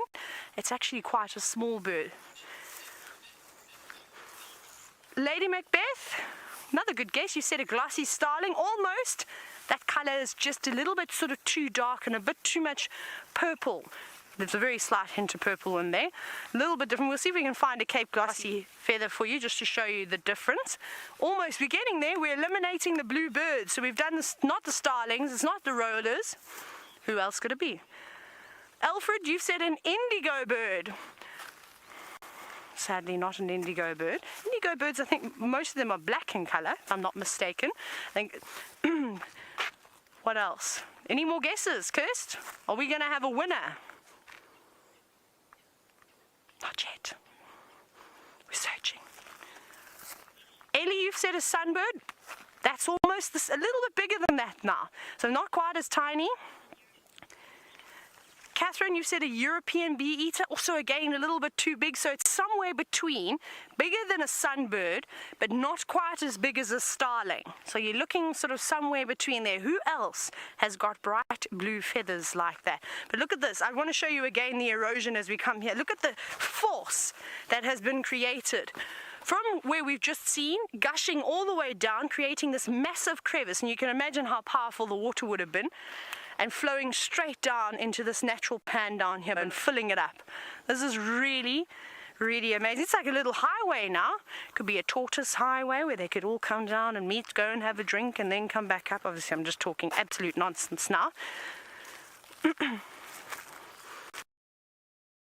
UK expat, you've guessed a woodland kingfisher.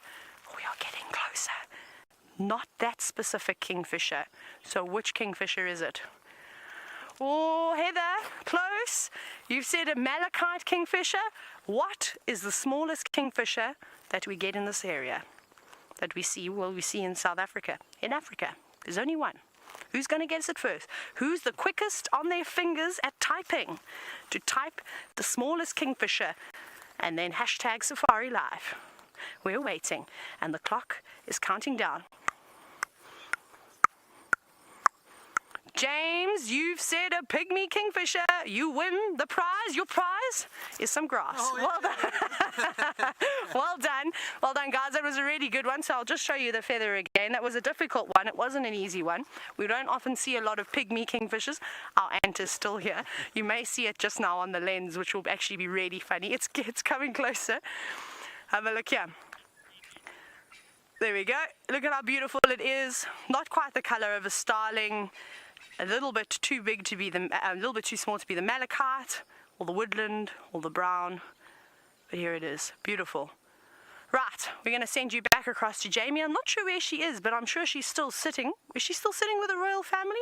I'm uncertain, but let's go and find out. I am not with the royal family, unfortunately. Hopefully we will be by the end of the sunset safari, but there are other vehicles that wanted to come and have a look, so I've made space for them there so that the leopards don't feel under pressure in any way. And to be honest, Shungila and Hosanna had gone to sleep in a tree for now anyway, but we'll try and get back to them a little bit later towards the end of the sunset safari. Well, since we're here, Dave, and you know how my arm has to be twisted all the time to go to the hyena den. You know how much I hate going to the hyena den. I just can't stand it. But since we're here, and you asked so nicely, Dave, perhaps we'll just go quickly poke our noses in, just to bide some time before we get back to the royal family. I think that's a nice idea. Apparently they are out and scampering around, which of course added to my temptation levels. Let's go and see what our little cubs are up to, Dave.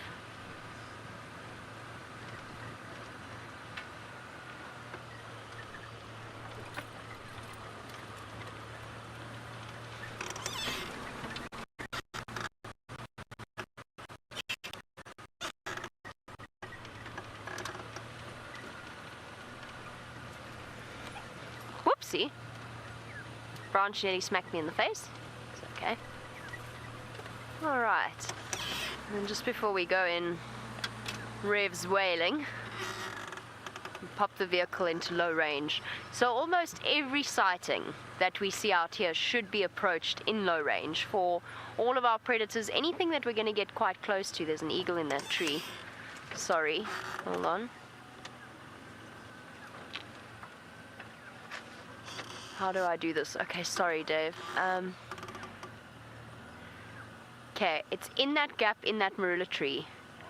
If you can zoom in towards that marula tree, I can position you. There. Oh! Phew! Magic. Are you what's been causing all this alarm, Wahlbergs? What has it got there? Look, it's caught something. Wow. Okay, sorry, I have to take my foot off the brake, so it's not Dave's camera work, it's my bad driving. What has it got? I think that's what caused all of that alarm with those birds earlier. What is that? It looks furry. Does it look furry? It looks furry to me. Squirrel, maybe? It's a bit early for bush babies to be out of their holes, and Wahlbergs don't really go poking their claws into holes in the trees. It just looks a bit dark for a squirrel.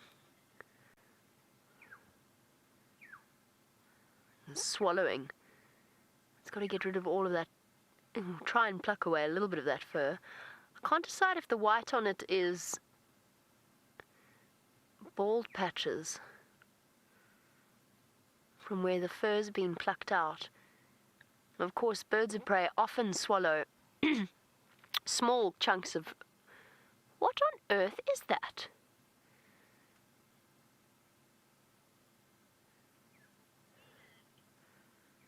Sorry, I was about to say they often cough up fur balls, but I'm totally... It's a gerbil. It's a bushveld gerbil. That's what it is. You caught a bushveld gerbil. Well done, Wahlberg's eagle, especially since they're mostly nocturnal, although it is starting to get to the point where they'll start to wander out. So there we go, some poor hapless bushveld gerbil snatched up by this Wahlberg's eagle. It's one of the ones that lives around twin dams, and you can see it plucking away the meat. Sorry for those of you that are a little bit squeamish, a little bit sensitive of stomach. This might not be the sighting for you. It is fascinating to watch, and to watch the way that different birds of prey approach eating differently, whether it's swallowing the entire thing whole, as you get with a lot of the larger owl species, or if it's pulling away chunks of flesh, as this Wahlberg's eagle is doing. That is a nice catch, and I think that's the first time I've ever seen our pale morph Wahlbergs catch anything. In the time that I've been working here, I don't think I've ever seen them eating something. So this is actually a really special sighting. Oh, that was a big chunk. Down it goes. Now they've moved their nest. They're no longer nesting in the tree that they did last year or at the start of this year. And I still haven't been able to work out exactly where it is. It can't be that far away from the original, because we still see them around the Voyatella Dam and around Ingers, which is close to where their original nest site was. And I'm wondering if they don't have a chick somewhere around, in which case this eagle would be, depending on the age of the chick, potentially swallowing down some meat to then fly back to the nest and regurgitate. Or if the chick would be a little bit older, it would take back a portion of this kill.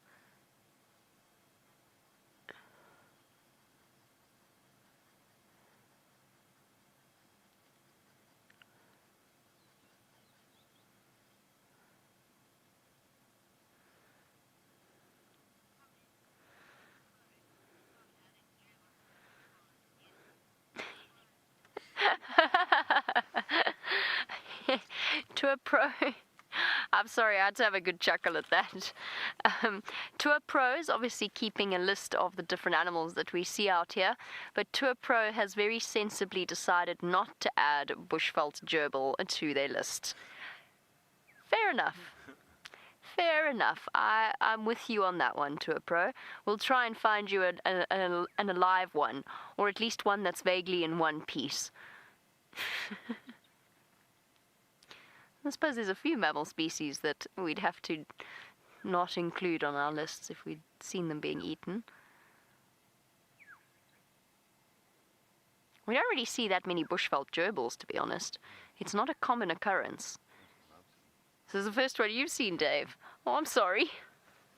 Well, there you go, Tour Pro. It's the first bushveld gerbil that Dave has seen. Are you going to count it, Dave? Nah, probably not. Minced gerbil doesn't really count as a species.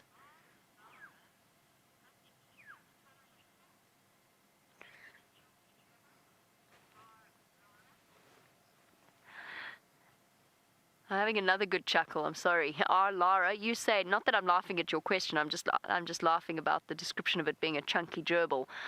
You say he couldn't. It seems as though he could have swallowed that whole. Potentially, although Wahlbergs are not a particularly large eagle, and a lot of our slightly smaller eagle species, and actually even our larger ones, will hold it in their claws and rip it apart, rip their kills apart, rather than having to go through the whole experience of producing pellets.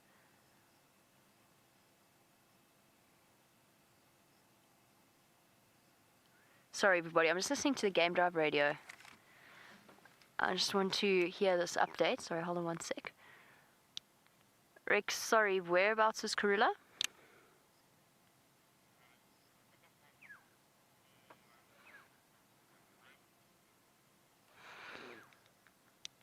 Okay, copy. Confirm you pulling out.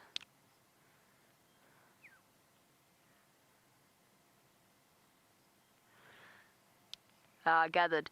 Yeah, okay, if you're pulling out, I'll make my way back in.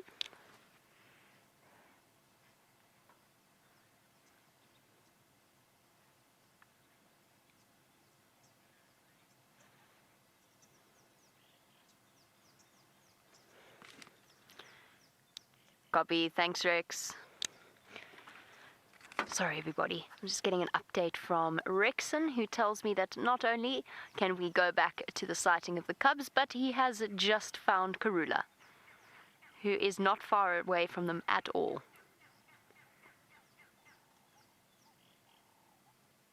But we're not going to leave the sighting just yet, because this is actually quite unique.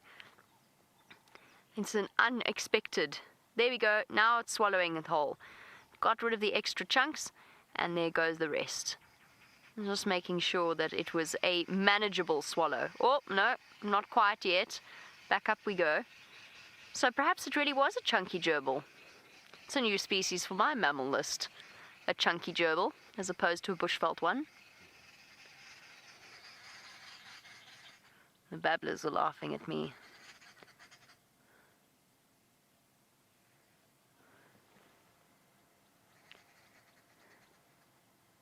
There we go. All gone. Slight contortion of its neck as it swallowed.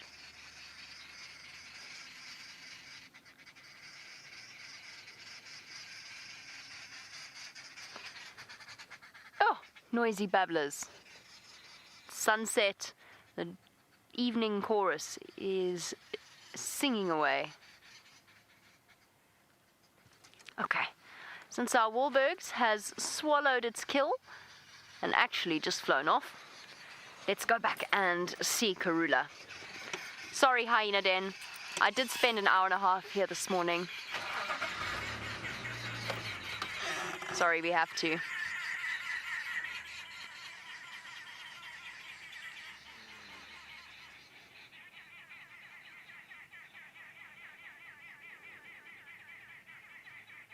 He's so noisy.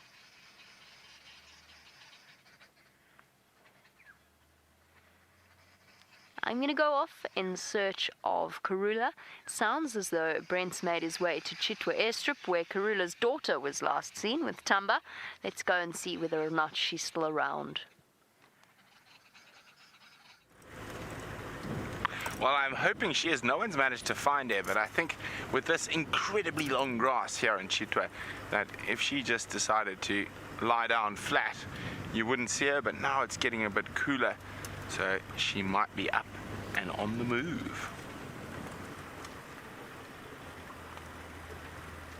Now this is where we left them on the sunrise safari.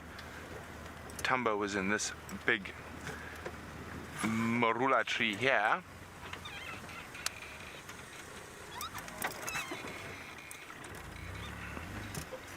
But no leopard in the tree now. And then his mom wasn't too far away. You see it? I see a leopard. I also see a bit of meat that I didn't see this morning. Ah, there's an impala leg I did not notice that this morning. We were parked right underneath here. Maybe they caught something else today. Well, if there's one leopard, there should be two. That looks like Tundi up in the tree. Now that piece of impala definitely wasn't here this morning, but of course it could be that it was on the ground and we couldn't see it, and now she's popped it in the tree. Now where is the little rascal? So there we go, she's right up above us. I just want to do a quick sort of a loop around the tree. Was that? Yeah, that is Tundi. Where is Tamba?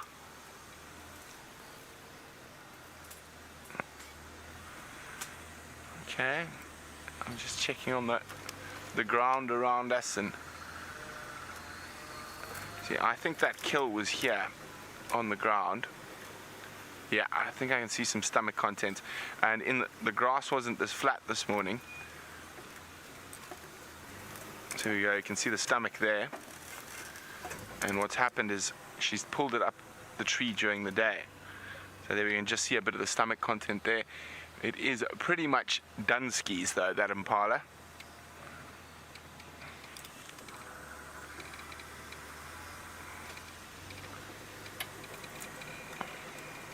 Okay, let's get in the spot where we can see Tundi.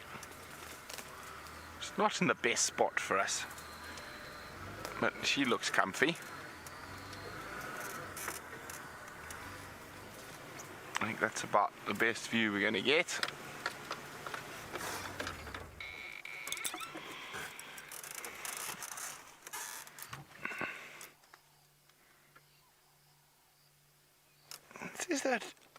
Was that Tamba? I can't really see. I'm pretty sure it was Tundi. Yeah, Tundi.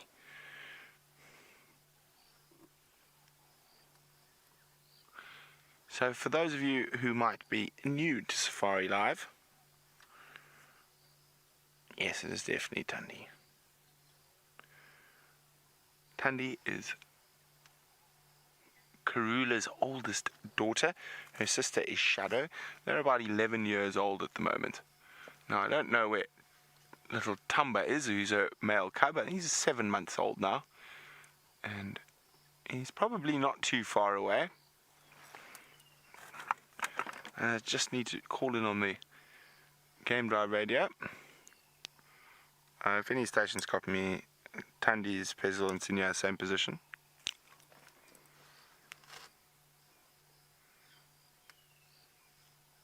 Oh, she looks very fat and very happy. I wonder if little Tumba's off practicing his stalking skills, chasing mongoose or francolin. I'm pretty sure he's close around here somewhere. He's probably just lying up in the grass.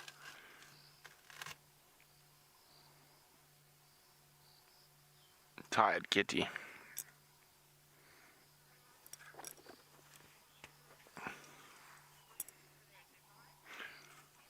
Well, we're going to just do a quick scout around, see if we can find Tamba. And while we do that, let's go to Taylor, who's going to be heading home as the sun sets on the western horizon.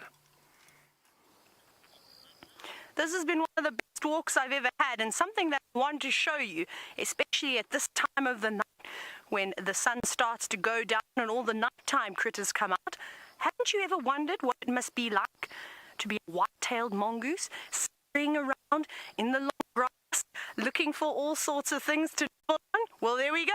You have got the most perfect view and the most perfect reenactment of what it must be like. And hopefully we'll get to see some white-tailed mongoose soon. We got to see loads in winter, and I'm sure we'll get an opportunity, well, to see some soon. You may hear there's some monkeys going ballistic in the distance, so keep an eye out on the dam cam.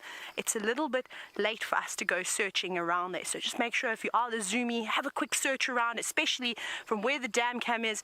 Look to the left towards Vuyatela Lodge and that drainage system, because they've been going crazy. Now, this is probably the best walk I've ever had since I've been here at safariLIVE. Firstly, the zebra interaction today was just unbelievable, and I'm sure a lot of you were agreeing. But also, Everyone's been making fun of me because I haven't been able to create my whistle out of the red zinnia. Today, I got it. I kid you not, it's a zinnia. This is no magic trick. None? Are you ready?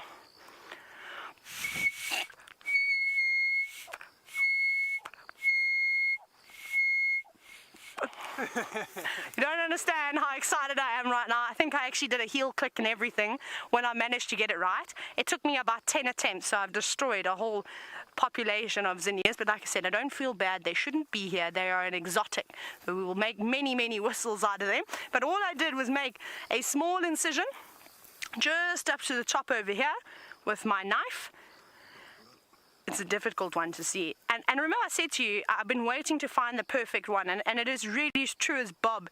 You have to have an older zinnia flower that's longer because this section is hollow. And I think the issue that I was having earlier is with the young ones is that it's not long enough. And I don't know, the air is not being able to travel far enough to make this noise. But I'll give you one more toot.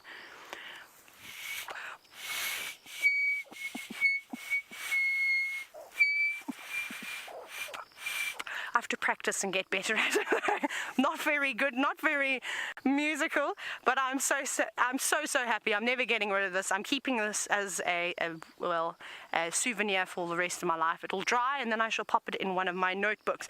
But it's been wonderful, and I hope that you've enjoyed this walk as much as myself and Brian and Aubrey have. It's been an absolute stunner, and I hope that you enjoy the sightings that you will have with Jamie and Brent a little bit later. But from the Bushwalk team, it's getting dark. We've got to go home. But we'll see you tomorrow for the sunrise safari. Kirst, I'm not sure where we're going. Who are we going to? I don't know who we're going to. Brent. Let's go to Brent and Tundi, and I hope he has all the luck in finding Tumba.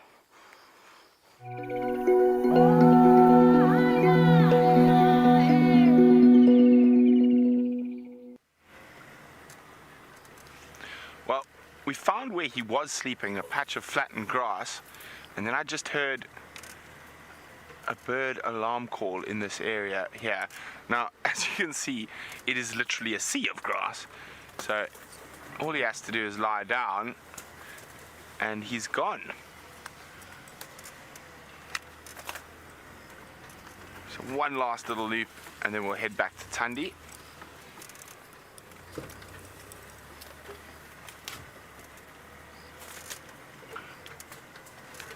B. Wilson's wondering, do they cut the grass next to the airstrip? Well, indeed they do. They have to. You've got to make sure that the aeroplane isn't going to run into some impala or zebra or anything that the grass might be able to hide. So before an aeroplane lands, the airstrip will be checked by a vehicle as well. Where are you, little Tumba?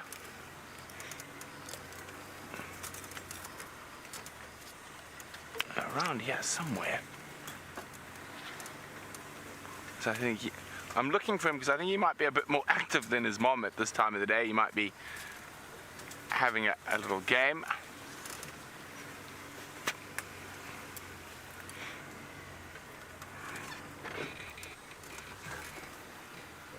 Keep half expecting to see him right next to us. And I'll show you where he was sleeping at some point today.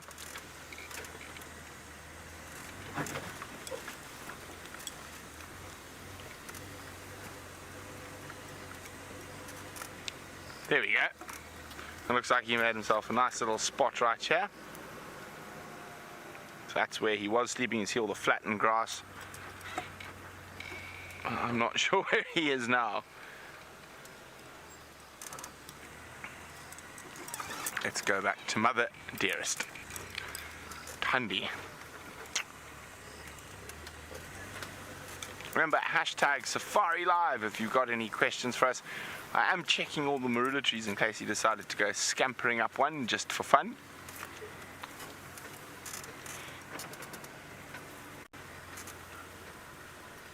Okay, well, I'm not the only one that was searching. Well, I've got one leopard. I'm searching for leopard number 2. Let's go back to Jamie, see how her search for the queen is going. I am enjoying the sunset and searching for the Queen of Juma, whom apparently is lying in the grass somewhere right here. Dave, we've got to find her. We do, unless she got up and moved, of course, which is possible. In which case, we'll go and have a look at her cubs and stick with her cubs and wait for her to come and get them. But apparently she was lying just over here somewhere. Now, it sounds as though there is, I don't know if Taylor updated you on the alarm calls around the dam. Apparently there's a very skittish male leopard that they've just found moving towards our northern boundary. Now, I'm not going to get there in time, so I'm not going to go racing off, especially if it's a skittish male. Probably Gajima, having a sniff around, although I'm surprised he went so close to the dam. So far south.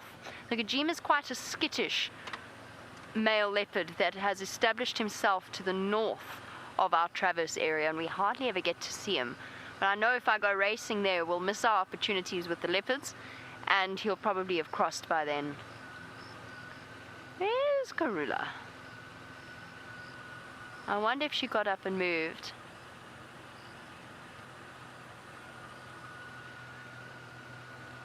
Now, Chris, you want to know if anyone has ever come close to driving over a cat sleeping in the grass. I have had a few surprises, particularly on the side of the road, where I've come around the corner and there's a leopard lying sort of right next to me. But the leopards will get up and move, and we're also very, very careful. That's why we don't speed around here at crazy speeds all that frequently, unless we absolutely have to. Yeah, he's just crossed into Buffelshoek. So no, I don't know of anyone who's ever run over a cat. It happens occasionally in the Kruger Park, very sadly, where you've got vehicles moving around who don't know what they're doing, who don't listen to the speed limit, and then you do get very sad roadkill. Whether it's an impala or a cat, it happens, and that is very, very upsetting to see. Fly, sorry, I know it's right on my microphone, and it keeps going up into my hairline. I don't see this leopard. I think she must have got up and moved. Fly, enough.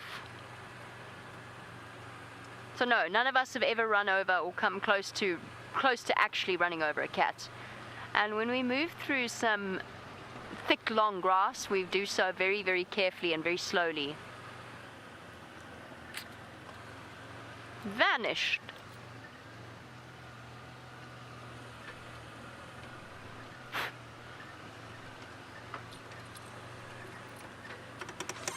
Okay, let's go back again, see if we see her from a different angle, and then we'll go back to the cubs if we don't spot her this circuit.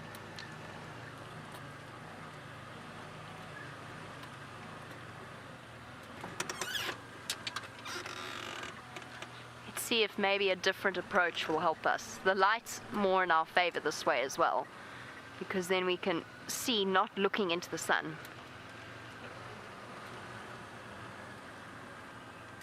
Now, Debbie, you want to know if it is Sindile. Possibly, although Sindile is not too skittish with vehicles. He's very skittish with people on foot, but he's quite relaxed with people moving around on vehicles. I think by the sound of it, it sounds like a slightly older leopard. I'm saying it's Gajima just because it's a skittish male in that area, but I don't know for absolute certain, and neither do the guides who are calling it in. And that's just because when it's a skittish male, if he gets up and moves away, you don't have the opportunity to actually have a closer look at him. Now, they're gauging off his age, and Gajima is quite a lot older than Sindile, but then Taxon right now just said Makombo on the Game Drive comms. So now I think there's a bit of confusion. So could be Gajima, could be another leopard. It's difficult to tell, but it sounds as though it's a leopard older than Sindile. Dave, I feel like we're missing something really obvious. Although if she's completely flat, it would be very, very easy to do.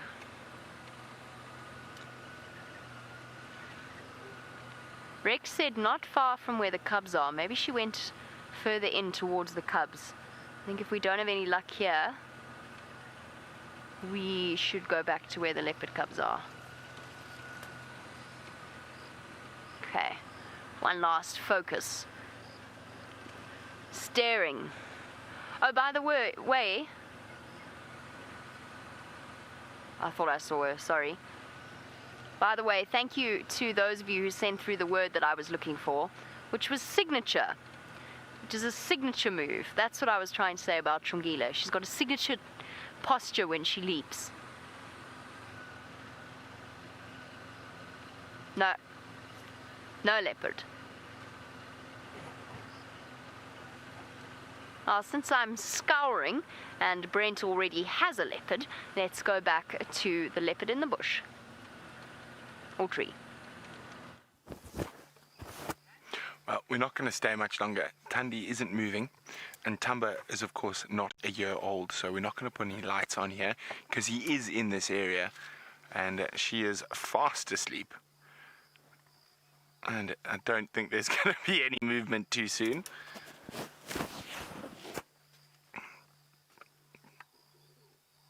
I was hoping Tumba might make an appearance before it got dark, but it doesn't look like it. So we're going to leave Thandi having a snooze.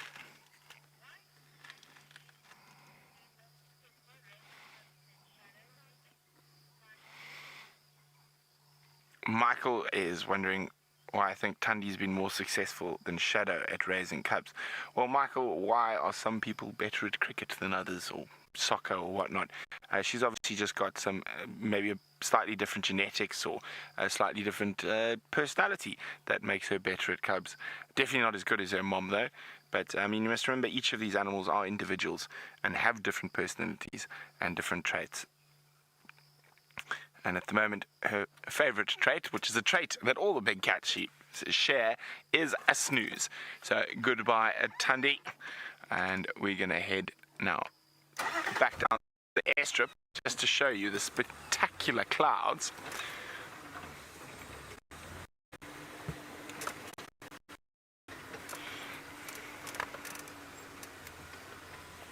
No cameo from Tumba.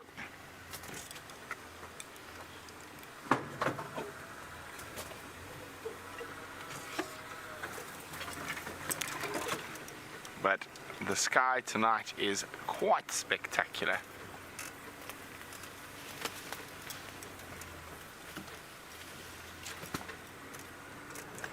Well, let's just get out of the bush.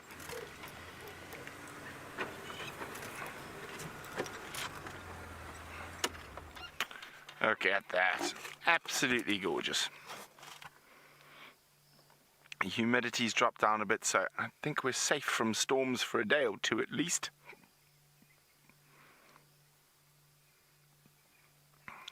Just that cloud breaking up, producing the most gorgeous effect.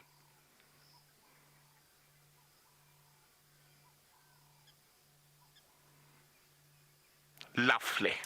Okay, let's see what else we can find.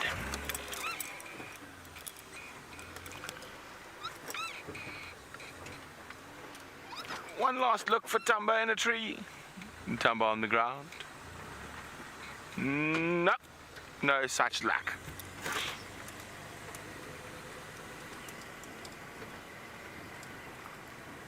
Now, of course, this is the time of the day when the predators, if they are going to start moving, or the hungry ones at least, they will be moving.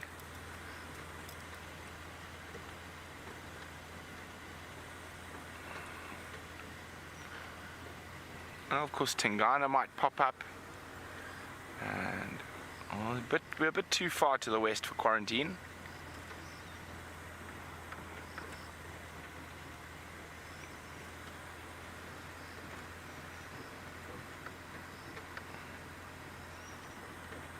And as the sun sets, the moon is going to get more and more spectacular. There we go, look at that half moon.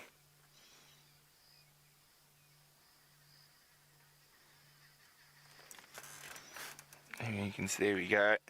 Look at those impact craters. It is absolutely gorgeous.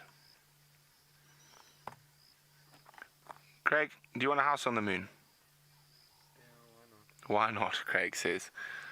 I think It'd be quite a tough life living on the moon.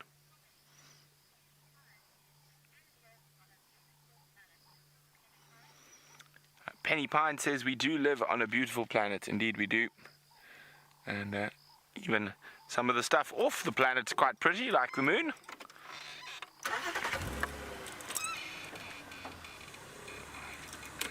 So we unfortunately have to go all the way around to get back to Djuma.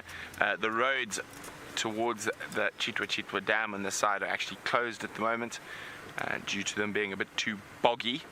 So I went out and had a look. I spoke to Steph from Chitwa.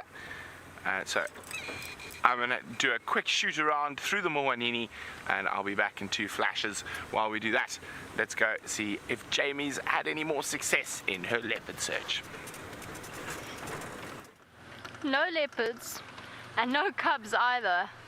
So it seems as though Karula came to fetch the little ones, and she wandered off in the time it took us to get there. It was the distraction by the Wahlberg's eagle, Dave. Delayed us just that split second that we needed to get back here. And unfortunately, all of the other vehicles left, and the leopard cubs have gone. And it's so thick in there, I don't want to drive around in the dark. And as we spoke about earlier, not risk running over one of them, but risk getting far too close for comfort for them whilst driving through the thick grass in the dark. It's one thing during the day, but at night it's just, when I don't know exactly where they are, seems to be a bit of a foolhardy exercise. So we'll go and look for them on the roads. We'll do a quick loop of this area and see if they pop out. It doesn't seem as though they've come out onto the road in front of me, just because I haven't seen any tracks there. Now we'll just have to go and scan the vegetation for them.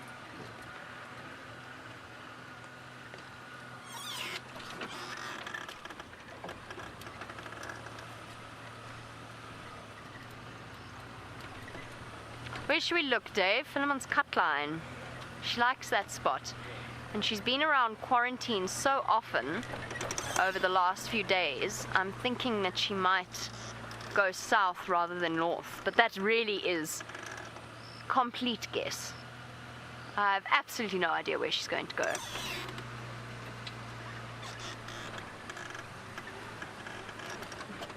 We'll check south and then we'll drive north and see if we get lucky. Otherwise, there's always all sorts of other exciting things as the evening comes in.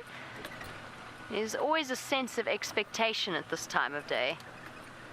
That is quite exciting. Chameleons, aardvarks, just throwing it out there, pangolins, owls. So many things to see at night.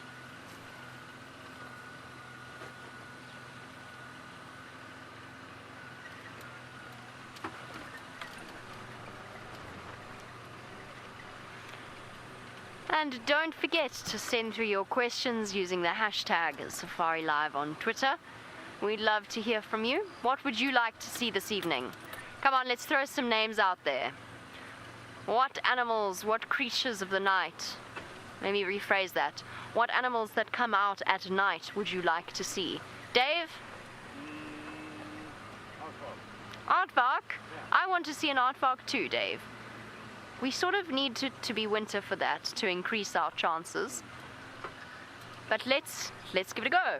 Bit of optimism. Kirsty, what would you like to see tonight? A porcupine, says Kirsty. I would like to see a honey badger. Since we found a flamingo this morning, Dave. Steph didn't find me my honey badger that he promised me in return. So I guess we'll have to do it. And I know where one was wondering about last night. Maybe it decided to spend the night in that area.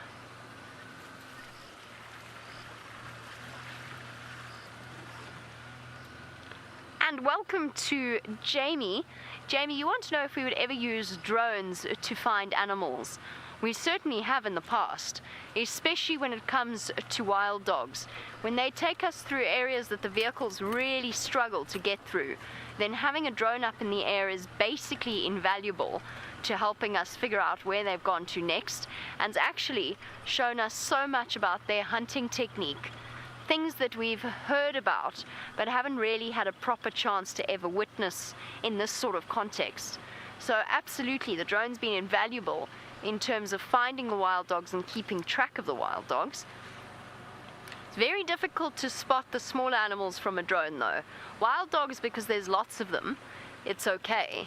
But spotting one leopard wandering through this dense vegetation is tricky. But, Jamie, don't rule anything out. Wild Earth has always got things coming. So we're not going to rule out the possibility of using drones for other things, maybe using drones at night, thermal imaging. Who knows what the future holds? I don't, by the way. I'm just throwing it out there as a possibility.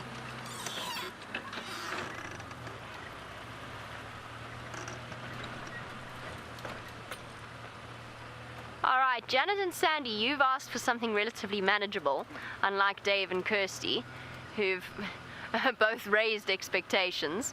You want bush babies. Should we go check the bush baby hole, Dave? We should. Look at that beautiful sky. Should we stop for a second? Maybe just beyond this tree. Are we picky now, Dave? So picky. Just about there. Further back, further forward? Is that perfect?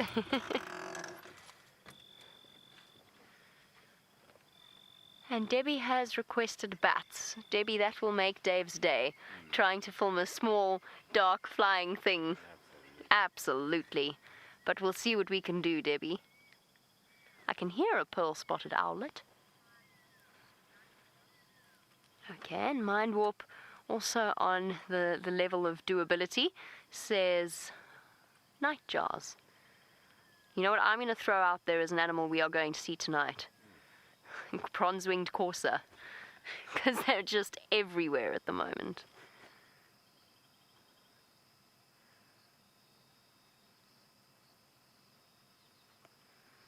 And Louise wants a serval.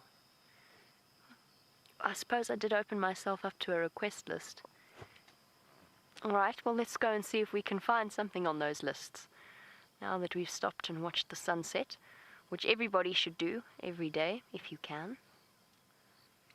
Okay, what should we find first? I'll find a serval first, and then I'll find a bush baby quickly.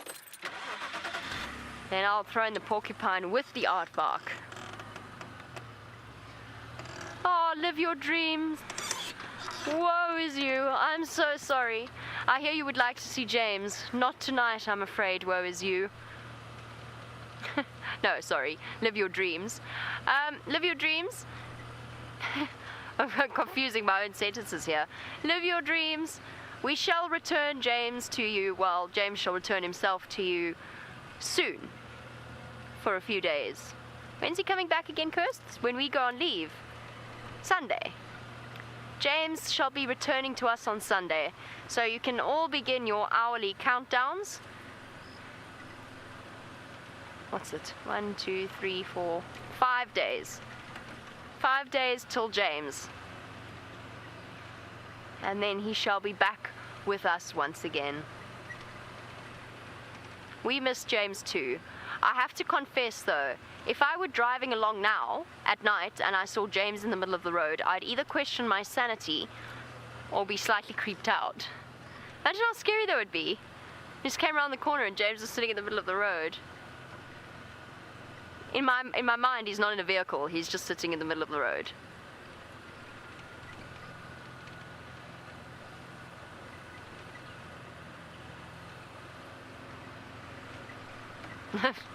That feels really creepy now.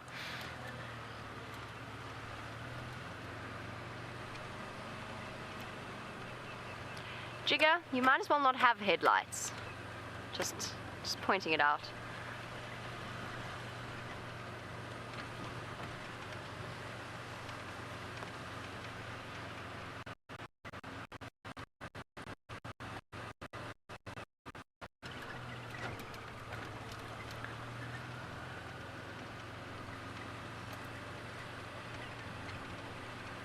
And hello to Keegan, who is a newer viewer. Welcome, Keegan. I hope you've been having an amazing time on your live safari. Welcome to your newest addiction, I say to every new viewer, hopefully. Now, Keegan, you want to know, are there any rhino in our park?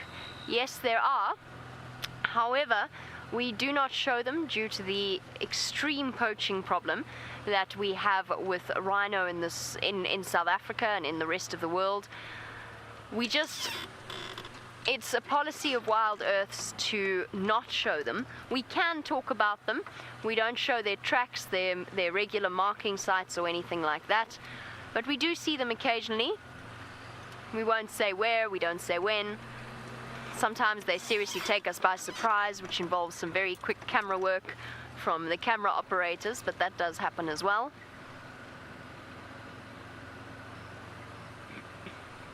But we do have them. I'm just going to turn my lights off for the Woodlands kingfisher.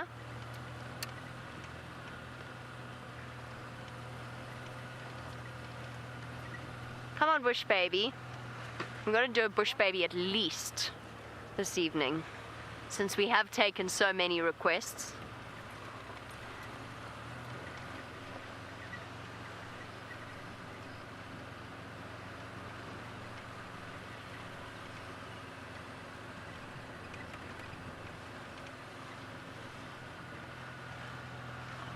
While we're driving along, whoops, sorry Kudu, I was about to say we're looking for the reflection of eye shine, and as I said that, there were two perfect eyes staring at me, reflecting the light back, but they belong to a kudu, which is a diurnal animal, and therefore we don't shine our spotlight on it.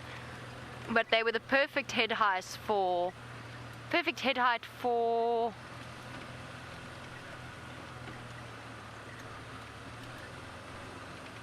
a hyena. I'm sorry, they're still trying to work out which leopard this is, and I'm still trying to listen. Or leopard that they had.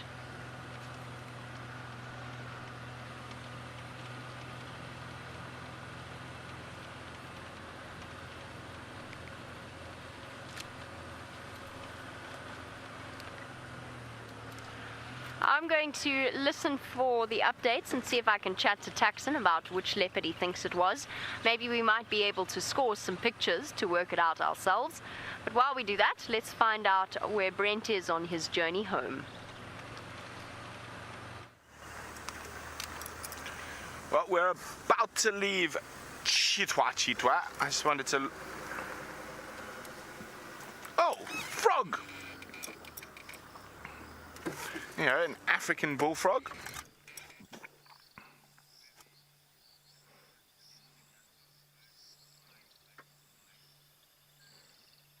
There we go.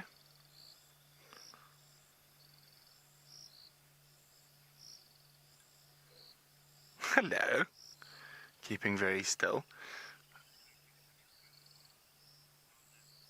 That's very cool, little African bullfrog. Let's see if there are any other froglets around.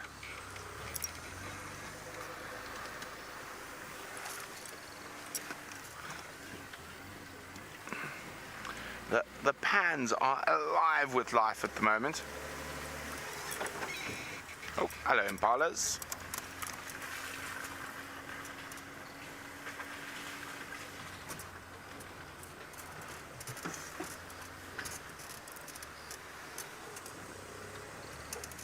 Oh, impala across the road.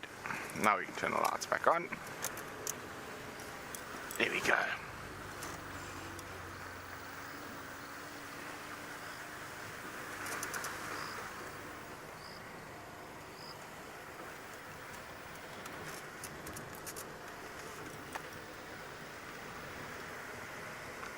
Hi, Donna. Donna's wondering if there's a large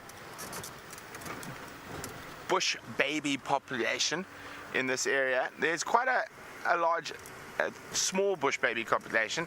So you get two different. Sorry, I can't hold on. Sorry, that was too funny. So of course you've heard about Jamie and that leopard. With that young male leopard, or maybe not a young male leopard apparently, he's a bit skittish. Oh, will turn this down. And so Tax says, I've got a leopard here. Are you coming? Jamie's like, well, where's here? I'll come if I know where it is. So Jamie sounds like she's heading there. So the lesser bush baby, we do have a good population of. This area is quite good for them, but we don't have a population of thick-tailed bush babies. I've heard one calling once. Now, they generally prefer to be around big river systems, and one of their favorite fruits is figs. And we do not have a lot of fig trees here, so we don't have a good population of thick-tailed bush babies, which are the much bigger species.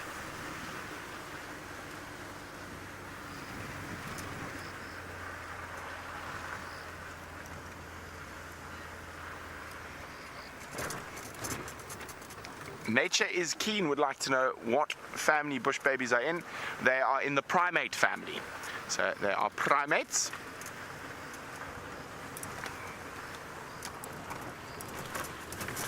Oh dear. What is going on with this radio? It's giving me a bit of grief here. Sorry, 1 second. The volume button won't go down. It's really loud. Come on.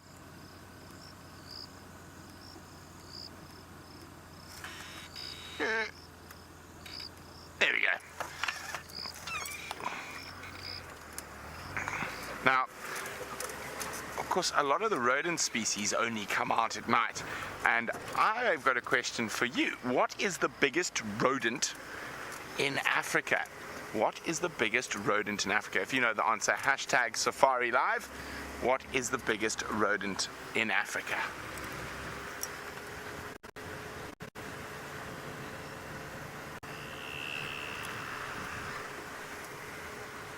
Now, I think I'm going to take a bumble past some pans, see if we can get any more frog species to add to our African bullfrog.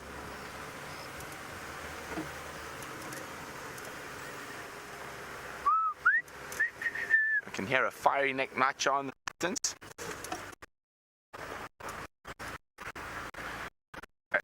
Hi, Leslie. Leslie is wondering what is diurnal mean. It is the opposite to nocturnal.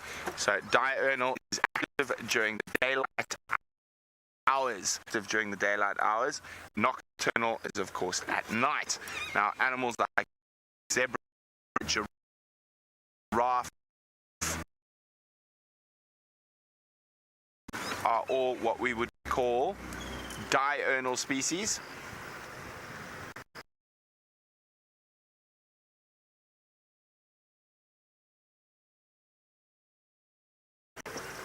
I'll finish chatting about diurnal, nocturnal. Let's go across to Jamie, who's got better signal. We do indeed have better signal. Unfortunately, our race to the leopard is over. He crossed north. He came out onto Buffelshoek cut line and then crossed north, where we cannot follow him. But Tax has faithfully promised me pictures of this particular male leopard, so we'll be able to figure out exactly which male leopard it is. Tax says he's never seen it before. And it's a young, he said not too young male. 5, 6 was Tax's guess. And he's going to send us some pictures so that we can work out who it was that he was seeing. Found a land snail, Dave. Not a bush baby. Unfortunately, my manic race took us past the bush baby nest that now was recently inhabited by a squirrel. Oh, there we go. A giant land snail. That wasn't on our list of requests, but I'm afraid it shall have to do, Dave. It's not an aardvark. Look at him racing along. Thank goodness I saw him. We might have missed seeing it. At the speed it's going, it'll have vanished in just a blink of an eye. You've got to take advantage of these sightings when they occur. A very large land snail, roughly the size of my hand. I'm going to skim past him and go off in search of at least a bronze-winged courser. Maybe a scrub hare, Dave. I'm aiming high. Okay, says Dave. I saw a civet the other morning. I actually had a really nice civet sighting. It was most unfortunately vanished before the start of the safari. It was right outside Inger's, and then walked all the way down Philemon's cut line, sauntering along. It's the same one whose tracks we see every day. But But a civet is not an animal we get to see all that regularly.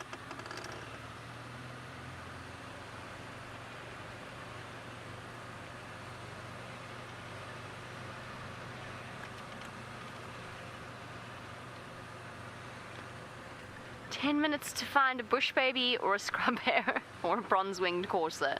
Surely we can achieve one of these goals."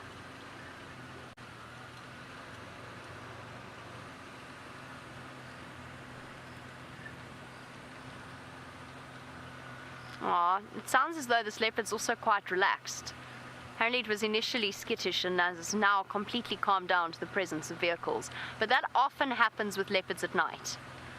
They tend to just be more confident. As soon as it gets dark and with a spotlight, they relax completely. Not completely, but they certainly become more relaxed than they would be during the day. And I'm talking, of course, about skittish leopards. I'm not talking about our perfectly relaxed leopards.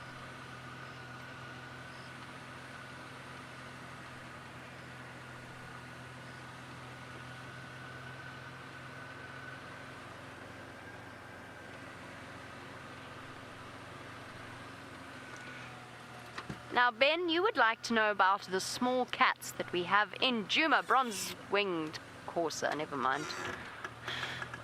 Ben, bronze-winged courser, by the way, is a bird and it just flew away. We have medium-sized cats called a serval, which looks like a little mini cheetah in a way with a short tail and quite large ears. We also have a medium-sized cat known as a caracal, which is a beautiful red-colored cat with black tufts on its ears. And then we have African wildcats as well. And I've only seen an African wildcat twice, once on air and once not. Out here, they're quite secretive little creatures, but they are around. They look a lot like domestic cats, but they're not. They're a completely different species. There's our bronze-winged courser, so at least we achieved one of our goals for the evening. What else can we find? Bush baby. Let's go in search of a bush baby. It's harder to see them during these summer months.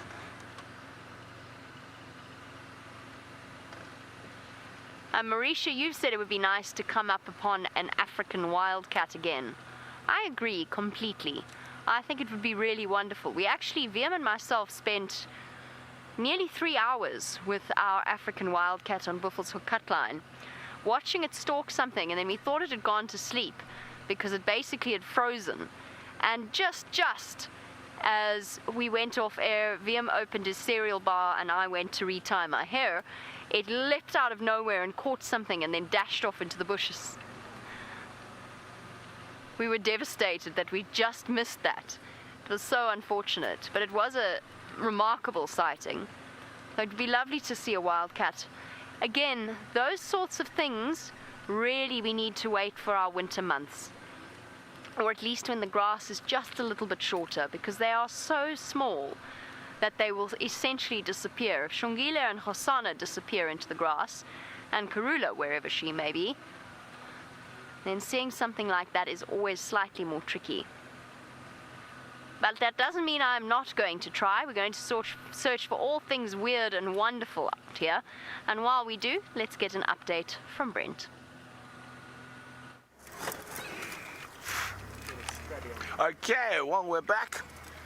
And we are searching for all things weird and wonderful as well. But mostly chameleons. I feel like there should be a few chameleons. And of course we went through a bit of a bad signal spot. I was chatting about nocturnal and diurnal. Nocturnal, nighttime, diurnal, daytime. Well done to Michelle, Elaine and Andy, who are spot on with the answer to the quiz, which is the largest rodent in Africa. It is indeed the southern porcupine. Porcupine, the one thing we still haven't seen on safariLIVE. I can't believe I've been here for as long as I have and I haven't seen a porcupine on drive. I haven't even seen a porcupine outside of drive times, but I mean, I've seen lots of porcupines all over Africa, just never in the northern Sabi Sands. I've seen their tracks, I've found their quills.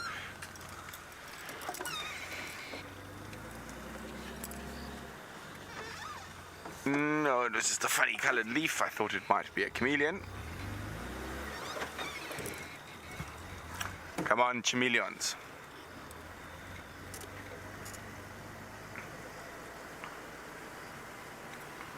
Oh, quickly to Jamie. Not one, but two bush babies, as requested. I'm not quite sure what they're doing. I think they're just grooming each other, but initially my first thought was that they might actually be mating. But I don't think so. I think they're just grooming each other. Sorry, I'm going to try and... I'm not going to take the spotlight off them. I'm just trying to shift so that my elbow is steady, so that we don't get my light shaking all over the place. There we go. Isn't that a nice surprise? We might not have seen a serval or a porcupine or an aardvark, but we have seen two bush babies. I think there's two there. Doesn't look like one. So for our new viewers, we love bush babies. They're adorable.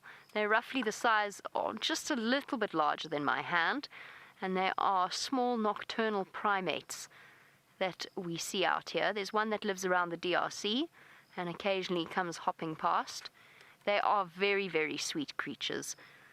Named bush babies for their baby-like cry, like a human baby. Particularly with the greater galago. This is the lesser galago, or the lesser bush baby. There is a much, much larger one that spends a lot more time on the ground. And those you see wandering, well, we've never seen one wandering about. They like the river areas with larger trees. But they really have a cry like a human baby. Oopsie, my mistake.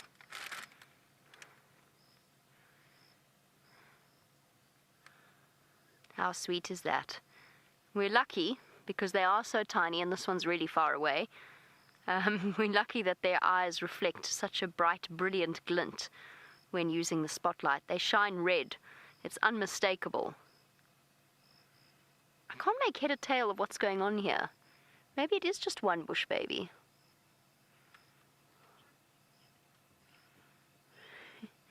Kirsty has suggested a chunky bush baby.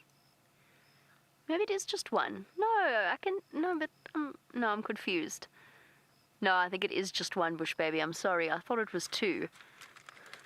I thought that bulge in the branch behind it was another bush baby, but I think it's a bush baby that's got a moth or an insect. And that's what it's busy doing. It's hunched over its front paws that it's got it clutched in. So unlike us, they don't have opposable thumbs, or in fact thumbs that they can really use at all, but they do have fingers that they grasp with. So they're not sort of able to move them independently, but they can make a basic gripping motion. Actually makes them one of the more primitive forms of primates. Isn't it cute?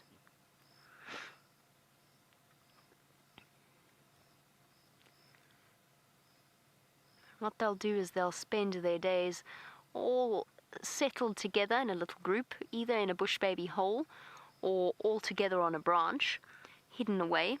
And they'll spend their days like that, and then when night falls, they'll go off in search of insects at this time of year, or else they'll go off in search of a tree gum or sap or something similar. This has been the most inactive bush baby ever. This bush baby does not want to wake up. I'm glad to hear you're all excited. It's much harder to see them and to film them at this time of year, just because obviously all of the trees have their leaves, which has a tendency to make everything slightly more difficult. Not that we're complaining, we love summer, and it's beautiful. Bush baby, it's time to wake up now. It's been dark for a while.